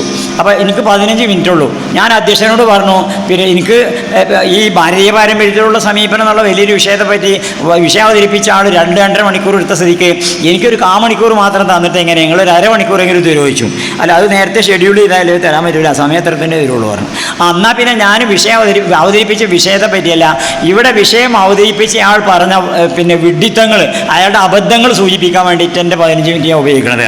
എന്നിട്ട് ഞാൻ പറഞ്ഞു, നമ്മുടെ വിഷയം അവതരിപ്പിച്ച ആൾ, അദ്ദേഹത്തിന് എനിക്ക് പരിചയമുള്ള ആളുമാണ്. ആ വിഷയം അവതരിപ്പിച്ച ആൾ പറഞ്ഞത് എന്താ വെച്ചാൽ ഭാരതീയ പാരമ്പര്യത്തെ അദ്ദേഹം നിരീശ്വരമയമായിട്ട് അവതരിപ്പിച്ചു. ഒരു ചാർവാകൻ ബൃഹസ്പതി എന്നൊക്കെ പറഞ്ഞാണ്ട് ഭാരതീയ പാരമ്പര്യത്തിൽ 1-2 നിരീശ്വരവാദികൾ ഉണ്ടെന്നുള്ളതുകൊണ്ട് ഭാരതീയ പാരമ്പര്യത്തെ നിരീശ്വരമയമായി അവതരിപ്പിച്ചത് ഒരു വാഴത്തോട്ടത്തിൽ 2 ചേമ്പുന്നുണ്ട് ഉണ്ട് എന്നുള്ളത് കൊണ്ട് വാഴത്തോട്ടത്തെ ചേമ്പുന്നോട്ടം എന്ന് പറയുന്ന മാതിരിയാണ് പറയുന്നത്. എന്നിട്ട് പിന്നെ ഞാൻ പറഞ്ഞു, അദ്ദേഹത്തിൻ്റെ വിഷയാവതരണത്തിൽ അദ്ദേഹം പറഞ്ഞെന്താണെന്ന് വെച്ചാൽ, പിന്നെ ദൈവവിശ്വാസികൾ വിശ്വസിക്കുന്നത് ദൈവം നിത്യനാണെന്ന്. നിത്യമായത് നിശ്ചലമായിരിക്കും, നിശ്ചലമായത് മറ്റൊന്നിൻ്റെ ചലനത്തിന് ഹേതുവാവില്ല. അതുകൊണ്ട് ദൈവം പ്രപഞ്ചത്തിൻ്റെ ചലനത്തിന് ഹേതുവല്ല. ഇത് നല്ല തർക്കശാസ്ത്രപരമായി നോക്കുമ്പോൾ നല്ല വാചകം തന്നെയാണ്, കേൾക്കാനൊക്കെ രസമൊക്കെ ഉണ്ട്. പക്ഷേ യഥാർത്ഥത്തിൽ ഇത് മഹാവിവരക്കേടല്ലേ? കാരണം പ്രപഞ്ചത്തിൻ്റെ ഉത്ഭവത്തെപ്പറ്റി രണ്ടാളൊരു കൺസെപ്റ്റാണ് ലോകത്തുള്ളത്. ഒന്ന് പ്രപഞ്ചം അനാദിയാണ്, അല്ലെങ്കിൽ പ്രപഞ്ചം സാദിയാണ്. പ്രപഞ്ചത്തിന് തുടക്കമുണ്ട് അല്ലെങ്കിൽ തുടക്കമില്ല എന്ന് രണ്ടാളൊരു സങ്കല്പമല്ലേ ഉണ്ടാവുക. അപ്പോൾ പ്രപഞ്ചത്തിന് തുടക്കം ഉണ്ടെങ്കിൽ അതിൻ്റെ അർത്ഥം എന്താ? അതിൻ്റെ മുമ്പത്തെ അവസ്ഥ നിശ്ചലമാണ്. അപ്പോൾ നിശ്ചലത്തിൽ ഇന്ന് ചലനം ഉണ്ടായില്ലേ? ഇനി പ്രപഞ്ചത്തിന് തുടക്കമില്ല എന്നാണെങ്കിലോ പ്രപഞ്ചം അനാദിയാണെന്നല്ലേ എൻ്റെ അർത്ഥം. അപ്പോഴും പ്രപഞ്ചം നിശ്ചലാവണ്ടേ? അപ്പോൾ പ്രപഞ്ചം ചലനല്ലേ? അതുകൊണ്ട് 2 നിലക്കാണെങ്കിൽ ഈ പറഞ്ഞത് മഹാവിവരക്കേടാണ് കാരണം. എന്നിട്ട് പിന്നെ ഞാൻ പറഞ്ഞു, ഭാരതീയ പാരമ്പര്യത്തെ പറ്റി സംസാരിക്കുമ്പോൾ ഭാരതീയ സ്രോതസ്സുകളിൽ നിന്ന് ഉദ്ധരിക്കണം. അദ്ദേഹം കുറേ ഇംഗ്ലീഷ് കൊട്ടേഷൻസ് ഒക്കെ ഉദ്ധരിച്ചിരുന്നത് ഭാരതീയ സ്രോതസ്സുകളിൽ നിന്ന് ഉദ്ധരിക്കണം. അപ്പോൾ ഭാരതീയ സ്രോതസ്സ് പിന്നെ സംസ്കൃതത്തിലുള്ള ശ്ലോകങ്ങൾ എന്നൊക്കെ അതൊക്കെയാണ് ഉദ്ധരിക്കേണ്ടത്. അതുവഴി തീരെ ഉദ്ധരിക്കപ്പെട്ട് കണ്ടില്ല. ഞാൻ എൻ്റെ വാദത്തിന് ഞാൻ പറയുന്നത് ഭാരതീയ പാരമ്പര്യം ഈശ്വരവിശ്വാസത്തിൽ അധിഷ്ഠിതമാണ്, മാത്രമല്ല ഏകത്വത്തിൽ അധിഷ്ഠിതമാണ്. ആദിനബി ഇസ്ലാമൊക്കെ ഇവിടെയല്ലേ വന്നത്. അതുകൊണ്ട് തൗഹീദിൽ അടിസ്ഥാനമാണ് ഭാരതത്തിൻ്റെ പാരമ്പര്യം. പിന്നെ ഇതിന് വ്യതിചനങ്ങൾ വന്നിട്ടുണ്ടായിരിക്കാം, പക്ഷേ അടിസ്ഥാനപരമായി ഭാരതീയ പാരമ്പര്യം പിന്നെ ഏകത്വത്തിൽ അധിഷ്ഠിതമാണ്. ഏകം സദ്വിപ്ര ബഹുധാ വദന്തി എന്നല്ലേ ഉപനിഷത്തിലൊക്കെ പറയുന്നത്. സത്യം ഏകമാണ്, അതിനെ വിവരസ്ഥന്മാർ പല നിലക്ക് പറയണമെന്നല്ലേ. അപ്പോൾ ഭാരതീയ പാരമ്പര്യം ഏകത്വത്തിൽ അധിഷ്ഠിതമായിട്ടുള്ളതാണ്. എന്നിട്ട് ഞാനൊരു ശ്ലോകം ചൊല്ലി, ഹിരണ്യഗർഭ സമവർത്തതാഗ്രേ ഭൂതസ്യ ജാത പതിരേകാസീൻ സദാധാര പൃഥിവീം ദ്യാമുദേമ എന്ന് പറഞ്ഞൊരു ശ്ലോകം ചൊല്ലി. ആ ശ്ലോകത്തിൽ ആകാശവും ഭൂമിയൊക്കെ സൃഷ്ടിക്കുന്നതിന് മുമ്പ് ഹിരണ്യഗർഭൻ ദൈവത്തെ അങ്ങനെ വിളിച്ചിരിക്കുന്നത് ഉണ്ടായിരുന്നു. അവനെയാണ് നമ്മൾ ധ്യാനിക്കണമെന്നൊക്കെയാണ് ശ്ലോകത്തിൻ്റെ അർത്ഥം. അങ്ങനെ അപ്പോൾ ഇത് പറഞ്ഞു കഴിഞ്ഞപ്പോഴേക്ക് എൻ്റെ സമയം കഴിഞ്ഞ് 15 മിനിറ്റ് അല്ലേ തീരുകയും ചെയ്തു. അതോടുകൂടി ഞാനിരുന്നു. പിന്നെ നമ്മൾ അവതാരകൻ എണീറ്റിട്ട് അദ്ദേഹം വിഷയത്തെ മറുപടി പറയാം. ആ മറുപടി പറഞ്ഞപ്പോൾ ഈ സ്റ്റേജിൽ ഇരുന്നിട്ട് ശരിക്കും മനസ്സിലാകാത്തതുകൊണ്ട് ഞാൻ താഴത്തേക്ക് ഇറങ്ങിയിരുന്നു, സദസ്സിലേക്ക് ഇറങ്ങിയിരുന്നു. അപ്പോൾ അദ്ദേഹം പറയുന്നത് ഇവിടെ എൻ്റെ വാദങ്ങളൊന്നും സ്പർശിച്ചില്ല. അദ്ദേഹം ആകെ പറഞ്ഞെന്താ വെച്ചാൽ, ഹംസ ഇവിടെ ഉദ്ധരിച്ച ശ്ലോകത്തിൽ ഹിരണ്യഗർഭൻ എന്ന് പറഞ്ഞത് ദൈവമല്ല, അത് ഭൂമിയാണെന്ന് പറഞ്ഞു. അപ്പോൾ ഞാനും എണീറ്റ് നിന്നിട്ട്, ഏതായാലും ഇപ്പോൾ സദസ്സിലുള്ള ഒരാളായിക്കണമല്ലോ അപ്പോൾ ഞാൻ എണീറ്റ് നിന്നിട്ട്, മാഷേ പിന്നെ ഏതായാലും ഇപ്പോൾ മറുപടി പറയല്ലോ, ഇതിനും കൂടി പറഞ്ഞുകൂടി എന്ന് പറഞ്ഞു. ഞാൻ പറഞ്ഞു, ഹിരണ്യഗർഭൻ എന്ന് പറഞ്ഞാൽ സ്ത്രീലിംഗാണല്ലോ, സ്ത്രീലിംഗല്ലേ, പുല്ലിംഗല്ലേ, ഭൂമി സ്ത്രീലിംഗല്ലേ, പിന്നെ എങ്ങനെ ഹിരണ്യഗർഭൻ പിന്നെ ഭൂമിയാകുക? മാത്രമല്ല ഹിരണ്യകശിപ്പു എന്നുള്ള ഒരു നോവലുണ്ട് പിന്നെ NP മുഹമ്മദിന്. അദ്ദേഹത്തിൻ്റെ നോവലിൽ പറയുന്നത് ഭൂമിയിലുള്ള എല്ലാ വ്യവസ്ഥയും പരാജയപ്പെട്ടിട്ട് വാനലോകത്തു നിന്ന് ഹിരണ്യഗർഭൻ ഭൂമിക്ക് ഇറങ്ങി വരികയാണ് ഇവിടെ ഭരിക്കാൻ വേണ്ടിയിട്ട്. അതാണപ്പോൾ ഭൂമിക്ക് ഇറങ്ങി വരിക. ആകാശവും ഭൂമി ഉണ്ടാക്കുന്നതിൻ്റെ മുമ്പേ ഹിരണ്യഗർഭൻ ഉണ്ടായിരുന്നു ആ ശ്ലോകത്തിൽ പറയുന്നത്. ആ ഭൂമി ഉണ്ടാക്കുന്നതിൻ്റെ ഭൂമി ഉണ്ടായിരുന്നതാ, അതിൽ ഇയാൾ കുടുങ്ങി. പിന്നെ ഒന്നും പറയാനുള്ളത് സംസ്കൃത വേർഡാണ്, അതിനെപ്പറ്റി നമ്മൾ പറഞ്ഞാൽ ശരിയാവില്ല. അപ്പോൾ മൂപ്പരാണ് നിർത്തുകയും ചെയ്തു, അപ്പോൾ ഞാനും നിർത്തുകയൊക്കെ ചെയ്തു. പിന്നെ മൂപ്പരിക്ക് അത്യാവശ്യം നല്ല മനുഷ്യനാണ്, നല്ല ഒരു സത്യസന്ധന. നിരീശ്വരവാദികളാണെങ്കിലും പലപ്പോഴും നിരീശ്വരവാദികളിൽ വളരെ നല്ലവരുണ്ടാവും. കാരണം വെച്ചാൽ ആ ഗുണം പടച്ചവും കൊടുത്തത് ഓരോ പണിയല്ല, അതുകൊണ്ട് അതിന് വലിയ വാല്യൊന്നുമില്ല. അല്ലേ? ഓരോരുത്തർക്ക് പടച്ചവും കൊടുത്ത ഗുണത്തിന് നമ്മളെ എഫർട്ടല്ലല്ലോ, നമ്മൾ പരിശ്രമിച്ചുണ്ടാക്കണേ, നമ്മളെ അധ്വാനത്തിനല്ലേ വാല്യൂ ഉണ്ടാകുക. അയാൾ അധ്വാനിച്ചുണ്ടാക്കിയ ഗുണമല്ല, അത് പടച്ചവും കൊടുത്ത ഗുണം ഉണ്ടാവും, ഒരുപാട് നിരീശ്വരവാദികൾക്കും ഉണ്ടാവും. അപ്പോൾ അതുകൊണ്ട് ഇദ്ദേഹം അങ്ങനത്തെ ഒരു ഗുണമുള്ള ആളാണ്. അതുകൊണ്ട് അദ്ദേഹം എനിക്ക് ഒരു കാർഡ് അയച്ചു. അന്നത്തെ ചർച്ചയിൽ ഹംസ പറഞ്ഞ് 100% ശരിയായിരുന്നു, പക്ഷേ സ്റ്റേജിൽ വെച്ച് എനിക്ക് അങ്ങനെയല്ലേ കൈകാര്യം ചെയ്യാൻ പറ്റുള്ളൂ പറഞ്ഞാണ് മുമ്പ് എനിക്ക് അത്യാവശ്യം. പിന്നെ അത് പറയാൻ കാരണം എന്താ വെച്ചാൽ, ഇങ്ങനെ നിരീശ്വരവാദികൾ യുക്തിവാദികൾ യുക്തിവാദികളും അവതരിപ്പിക്കുന്ന വിഷയങ്ങൾ അവതരിപ്പിക്കുമ്പോൾ അവരൊക്കെ തന്നെയും വളരെ ആഴത്തിൽ കാര്യങ്ങൾ പഠിച്ചുകൊണ്ടോ പരിപക്വമാക്കിക്കൊണ്ടോ വാദങ്ങളെ പരിപക്വമാക്കിക്കൊണ്ടോ അല്ല, വളരെ ഷാലോ ആയിട്ട് ഉപരിപ്ലവപരമായിട്ട് അതുവരെ കണ്ടെത്താത്ത രീതിയിൽ. ഇപ്പോൾ നമ്മുടെ ഇസ്ലാം മതത്തിലുള്ള ദൈവത്തെ ആ ദൈവത്തെ കണ്ടെത്തി ആ ദൈവത്തെ ശരിക്കും കണ്ടെത്താൻ അവർക്ക് അവസരമില്ല. ഒന്നുകിൽ അവസരം ഉണ്ടായിട്ടുണ്ട്, അവരല്ലേ അവസരം ഉപയോഗപ്പെടുത്തിയിട്ടുണ്ടാവില്ല. പിന്നെ പിന്നെ ചരിത്രത്തിൽ ഒരു ഉദാഹരണം അബൂ ഹനീഫ ഇമാമിൻ്റെ ഉദാഹരണം കൂടെ പറയേണ്ടതല്ലോ. ഒരിക്കൽ പിന്നെ യഥാർത്ഥത്തിൽ ഈ ദൈവബോധം എന്നുള്ളത് മനുഷ്യൻ്റെ ഉള്ളിലുണ്ട്, ഇല്ലാതെക്കൂല, എല്ലാവരുടെ ഉള്ളിലും ഉണ്ടാവും, ഇല്ലാതെക്കൂല. ബനൈതു ഒരു ഖുദ്സി ഹദീസിൽ പറയുന്നില്ലേ, ബനൈതു ഫി ജൗഫി ബനി ആദമ ഖസ്റൻ വഫിൽ ഖസ്രി സദ്റൻ വഫി സദ്രി ഖൽബൻ വഫിൽ ഖൽബി ഫുആദൻ വഫിൽ ഫുആദി ശഗാഫൻ വഫി ശഗാഫി ലുബ്ബൻ വഫിൽ ലുബ്ബി സിർറൻ വഫി സിരി അന. അല്ലാഹു തആല പറയുന്നതായിട്ട് ബനൈതു ഫി ജൗഫി ബനി ആദമ ഖസ്റൻ, ഓരോ മനുഷ്യൻ്റെ ഉള്ളിൽ ഞാനൊരു മാളിക പണിതിട്ടുണ്ട്. വഫിൽ ഖസ്രി സദ്റൻ, അതിൻ്റെ ഉള്ളിലാണ് നമ്മളെ സദറുള്ളത്, ആ സദറിൻ്റെ ഉള്ളിലാണ് കൽബുള്ളത്, കൽബിൻ്റെ ഉള്ളിലാണ് ഫുആദ് ഉള്ളത്, ഫുആദിൻ്റെ ഉള്ളിലാണ് ശഗാഫ് ഒരു ഉള്ളറയുണ്ട്, അതിൻ്റെ ഉള്ളിൽ ഉൾക്കാമുണ്ട്, അതിൻ്റെ ലുബിൻ്റെ ഉള്ളിൽ ഒരു സിറുണ്ട്, ആ സിറിൽ ഞാനുണ്ട്. അപ്പോൾ ദൈവത്തെ സംബന്ധിച്ചുള്ള ചിന്ത മനുഷ്യൻ്റെ ഒക്കെ ഉള്ളിൽ ഉണ്ട്. അത് എന്തുകൊണ്ട് എല്ലാവരുടെ ഉള്ളിലുണ്ട്, അതില്ല എന്ന് പറയാൻ പറ്റില്ല. അത് നിഷേധിക്കേണ്ടി വരികയാണ് പിന്നെ ചെയ്യുന്നത് ഓരോ സൗകര്യങ്ങൾക്ക് വേണ്ടിയിട്ട്. അങ്ങനെ സംഭവിക്കുന്നത് ഇല്ലാത്തവരാരും ഉണ്ടാവില്ല. അതിന് തെളിവായിട്ട് നമ്മൾ ഇമാം ജാഫർ സാദിഖിൻ്റെ കാലത്ത് അദ്ദേഹം ഒരിക്കൽ ഇങ്ങനെ ഇരിക്കുമ്പോൾ അദ്ദേഹത്തിൻ്റെ അടുക്കൽ ഒരു നിരീശ്വരവാദിയായിട്ടുള്ള ഒരാൾ വന്നിട്ട് പറഞ്ഞേ, എനിക്ക് ദൈവത്തിന് വിശ്വാസമല്ല, ദൈവവിശ്വാസം എന്ന് പറഞ്ഞ് മനസ്സിലായി തരുമോ, ഇങ്ങനെ ഒന്ന് പറഞ്ഞു തരുമോ ചോദിച്ചു. അപ്പോൾ ജാഫർ സാദിഖ് എന്നൊരു ചോദിച്ചു, പിന്നെ നിങ്ങൾ കപ്പൽ യാത്ര ചെയ്തിരിക്കണോ ചോദിച്ചു. ആ ചെയ്തിരിക്കുന്നു പറഞ്ഞു. കപ്പൽ അപകടത്തിൽപ്പെട്ട കാറ്റിലൊക്കെ പെട്ടിട്ട് തകരാൻ പോണ വല്ല അവസ്ഥയും മുങ്ങാൻ പോണ വല്ല അവസ്ഥയും നിങ്ങൾക്ക് നേരിടേണ്ടി വന്നിട്ടുണ്ടോ ചോദിച്ചു. ആ അങ്ങനെ ഉണ്ടായിട്ടുണ്ടായിരുന്നു. അന്നത്തെ കപ്പൽ പറഞ്ഞപ്പോൾ പായ്ക്കപ്പലല്ലേ, അത് നമ്മൾ വിചാരിച്ചു കൊടുത്തക്കല്ലോ, കാറ്റ് വിചാരിച്ചു കൊടുത്തക്കല്ലേ പോവുക. അപ്പോൾ അതുകൊണ്ട് അങ്ങനെ അപകടത്തിൽ പെടാനുള്ളൊരു സാഹചര്യം ഉണ്ടായിട്ടുണ്ട് പറഞ്ഞു. അപ്പോൾ പിന്നെ നിങ്ങൾക്ക് ഒരിക്കലും നിങ്ങൾ ഇതിന് രക്ഷപ്പെടാം, ഇന്നത്തെ പുതിയ രീതികളോ മാർഗങ്ങളോ ഒന്നും ഇല്ലല്ലോ രക്ഷപ്പെടാൻ, മെസ്സേജ് കൊടുക്കാനും വരുത്താനൊന്നും സൗകര്യമൊന്നുമില്ലല്ലോ. അപ്പോൾ നിങ്ങൾ പിന്നെ മുങ്ങും എന്നുള്ള ഭയങ്ങൾക്കുണ്ടായിരുന്നു ചോദിച്ചു. ഇനി ഞാൻ ജീവിക്കാൻ പോകണില്ല എന്നുള്ള ഭയം ഉണ്ടായിരുന്നില്ല ചോദിച്ചു. ആ ഉണ്ടായിരുന്നു പറഞ്ഞു. ഒരിക്കലും ഞാൻ രക്ഷപ്പെടില്ല എന്ന് നിങ്ങൾക്ക് തോന്നിയില്ല ചോദിച്ചു. ആ തോന്നിയെന്ന് പറഞ്ഞു. അപ്പോഴും നിങ്ങളുടെ മനസ്സിൻ്റെ ഉള്ളിൽ എന്നാലും ഞാൻ കഴിച്ചിലാവും എന്നൊരു തോന്നലുണ്ട് ഇതിൽ ചോദിച്ചു. ഉണ്ടാവും നമുക്ക് എത്ര ആപത്ത് വരികയാണെങ്കിലും ഞാൻ ഈ പെടൂല എന്ന് അവസാനം വരെ ഉണ്ടാവും ഒരു തോന്നൽ. അതുകൊണ്ട് എന്നാലും രക്ഷപ്പെടും എന്നുള്ളൊരു തോന്നലുണ്ട് ഇതിൽ ചോദിച്ചു. ആ അതുണ്ടായിരുന്നു, രക്ഷപ്പെടും ചെയ്തു, അതുകൊണ്ടാണല്ലോ ചോദിക്കാൻ ആളുണ്ടായത്. അപ്പോൾ രക്ഷപ്പെടും എന്നുള്ള തോന്നലുണ്ടായിരുന്നു പറഞ്ഞു. അപ്പോൾ ഭൗതികമായ ഒരു സാധ്യതയും നിങ്ങളുടെ രക്ഷപ്പെടലിന് ഇല്ലാതിരുന്നിട്ടും നിങ്ങൾ രക്ഷപ്പെടാനുള്ള ഒരു സാധ്യത നിങ്ങളുടെ ഉള്ളിലുണ്ടായില്ലേ എന്ന് ചോദിച്ചു. ഉണ്ടായിരുന്നു. ആ സാധ്യതയെ ഭൗതികമായ ഒരു കേന്ദ്രമായിട്ടും ബന്ധിപ്പിക്കാൻ പറ്റൂലല്ലോ, ബന്ധിപ്പിക്കാൻ പറ്റൂല. അപ്പോൾ പിന്നെ അതാവും അഭൗതികമായ സാധ്യത ആ കേന്ദ്രത്തോടല്ലേ ബന്ധിപ്പിക്കാൻ പറ്റുള്ളൂ. ആ അങ്ങനെ പറ്റുള്ളൂ പറഞ്ഞു.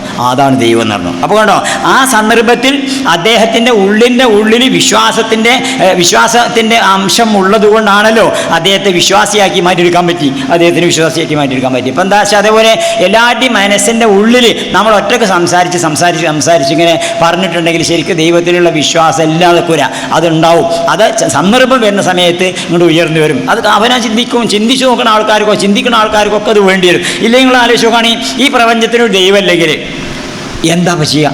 മതം കൊണ്ട് മനുഷ്യനുണ്ടായിരിക്കേണ്ട ചില കാര്യങ്ങൾ, ദൈവവിശ്വാസം കൊണ്ട് മതം കൊണ്ട് മനുഷ്യനുണ്ടായിരിക്കേണ്ട ചില കാര്യങ്ങളുണ്ട്. ഒന്ന് മനുഷ്യന് എക്സ്പ്ലനേഷൻ, 2 എക്സോർഷൻ, 3 പിന്നെ ഇൻസ്പിറേഷൻ, 4 കൺസോലേഷൻ. ഈ 4 കാര്യം ഏതൊരു മനുഷ്യനും ആവശ്യമുള്ളതാണ്. 1 എക്സ്പ്ലനേഷൻ, 2 എക്സോർഷൻ, 3 ഇൻസ്പിറേഷൻ, 4 കൺസോലേഷൻ. ഒന്നാമത്തേതിനെ പറ്റി ആലോചിച്ച് നോക്കി. ഒരു എക്സ്പ്ലനേഷൻ വേണം നമുക്ക്. പ്രപഞ്ചത്തെ സംബന്ധിച്ച് മനുഷ്യൻ പ്രപഞ്ചത്തിൽ ഇങ്ങനെ ജീവിക്കുമ്പോൾ യഥാർത്ഥത്തിൽ മനുഷ്യൻ എന്ന് പറഞ്ഞാൽ മറ്റു ജീവജാലങ്ങൾ പ്രപഞ്ചത്തെ അനുഭവിക്കുക മാത്രമേ ചെയ്യുന്നുള്ളൂ. മനുഷ്യൻ പ്രപഞ്ചത്തെ അനുഭവിക്കുക മാത്രമല്ല അറിയുകയും വ്യാഖ്യാനിക്കുകയും ചെയ്യുന്നുണ്ടല്ലോ. മനുഷ്യൻ പ്രപഞ്ചത്തെ അറിയണം, വ്യാഖ്യാനിക്കണം, ഇങ്ങനെയാണല്ലോ മനുഷ്യൻ ഉണ്ടാവേണ്ടത്. അവിടെ പ്രപഞ്ചത്തെ അനുഭവിക്കുകയാണ് മറ്റു ജീവികളൊക്കെ ചെയ്യേണ്ടത്. മനുഷ്യൻ പ്രപഞ്ചത്തെ അനുഭവിക്കുന്നതിന് പുറമെ ആ പ്രപഞ്ചത്തെ അറിയുകയും വ്യാഖ്യാനിക്കുകയും ചെയ്യുന്നുണ്ട്. അവിടെ മനുഷ്യന് എക്സ്പ്ലനേഷൻ കിട്ടണം. ഈ പ്രപഞ്ചത്തിൻ്റെ പിന്നിലുള്ള പ്രപഞ്ചത്തെ സംബന്ധിച്ചിടത്തോളം എക്സ്പ്ലനേഷൻ കിട്ടണം. എന്താ എക്സ്പ്ലനേഷൻ കിട്ടുക? മേപ്പിട്ടാണ് പോകും. ആലോചിച്ച് നോക്കാം നമുക്ക്. മേപ്പിട്ടാണ് പോയാലെന്താ? ആകാശമുണ്ട്, അങ്ങനെ കുറേ അതിൻ്റെ ഗാലക്സികളുണ്ട്, അതിനപ്പുറം പോയാലെന്താ, അപ്പുറം പോയാലെന്താ ഒരു പിടുത്തവും കിട്ടുന്നില്ല, ഒരു എക്സ്പ്ലനേഷൻ കിട്ടുന്നില്ല. കീപ്പിട്ടാണ് പോയാലെന്താ, അതിൻ്റെ കീപ്പിട്ടാണ് പോയാലെന്താ ഒരു എക്സ്പ്ലനേഷൻ കിട്ടുന്നില്ല. അങ്ങനെ പോയിട്ട് അനന്തതയിലേക്ക് ഇങ്ങനെ എത്തല് ചെയ്യണത്. ഇനി അപ്പുറത്തേക്ക് ഇനി കാലത്തെ പറ്റി നോക്കുകയാണെങ്കിലോ പ്രപഞ്ചം ഉണ്ടായതാണെങ്കിൽ അങ്ങനെ, ഇല്ലെങ്കിൽ പിന്നെ ആദി പ്രപഞ്ചം അനാദിയാണെങ്കിൽ അങ്ങനെ, സാദിയാണെങ്കിൽ അങ്ങനെ. അതിൻ്റെ മുമ്പ് എന്താ, അതിൻ്റെ മുമ്പ് എന്താ, അതിൻ്റെ മുമ്പ് എന്താ, അതിൻ്റെ മുമ്പ് എന്താ?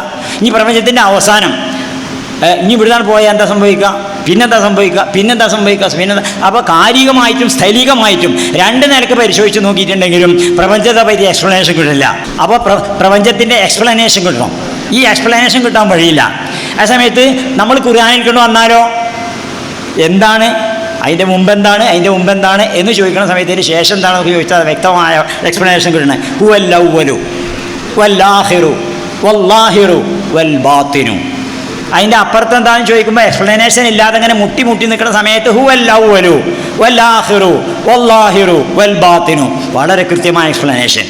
അപ്പോൾ ഒന്ന് മതത്തിൽ കൂടി വിശ്വാസത്തിൽ കൂടി മനുഷ്യനെ ഇത് വിശ്വാസത്തിൽ കൂടി കിട്ടുള്ളൂ. അല്ലെങ്കിൽ ആലോചിക്കുകയാണ് ഈ പ്രപഞ്ചത്തെ പറ്റി ഇതിന് നാഥനില്ലാത്ത അവസ്ഥയിൽ ഉണ്ടാകുക. ഒരു നാഥനില്ലാത്ത പ്രപഞ്ചത്തെ പറ്റിയൊന്ന് ആലോചിക്കുകയാണ്. ഒരു വാർഡൻ പോലും ഇല്ലാത്തൊരു എത്തിങ്ങാന മാതിരി അല്ലേ, വാർഡൻ പോലും ഇല്ലാത്തൊരു എത്തിങ്ങാന മാതിരിയ പ്രപഞ്ചം നാഥനില്ലെങ്കിൽ ഉണ്ടാകുക. നമുക്ക് വല്ലതും ചോദിക്കാനോ കുടുങ്ങിയാൽ എന്തെങ്കിലും പറയാനോ മനസ്സിലിങ്ങനെ തിങ്ങി വരിക. മനുഷ്യന് ചിലപ്പോൾ ആരോടും പറയാൻ പറ്റാത്ത ചില കാര്യം ഉണ്ടാവും. നമ്മളെ ജീവിതത്തിൽ ഇപ്പം ഉദാഹരണം പറഞ്ഞാൽ ഒരാൾക്ക്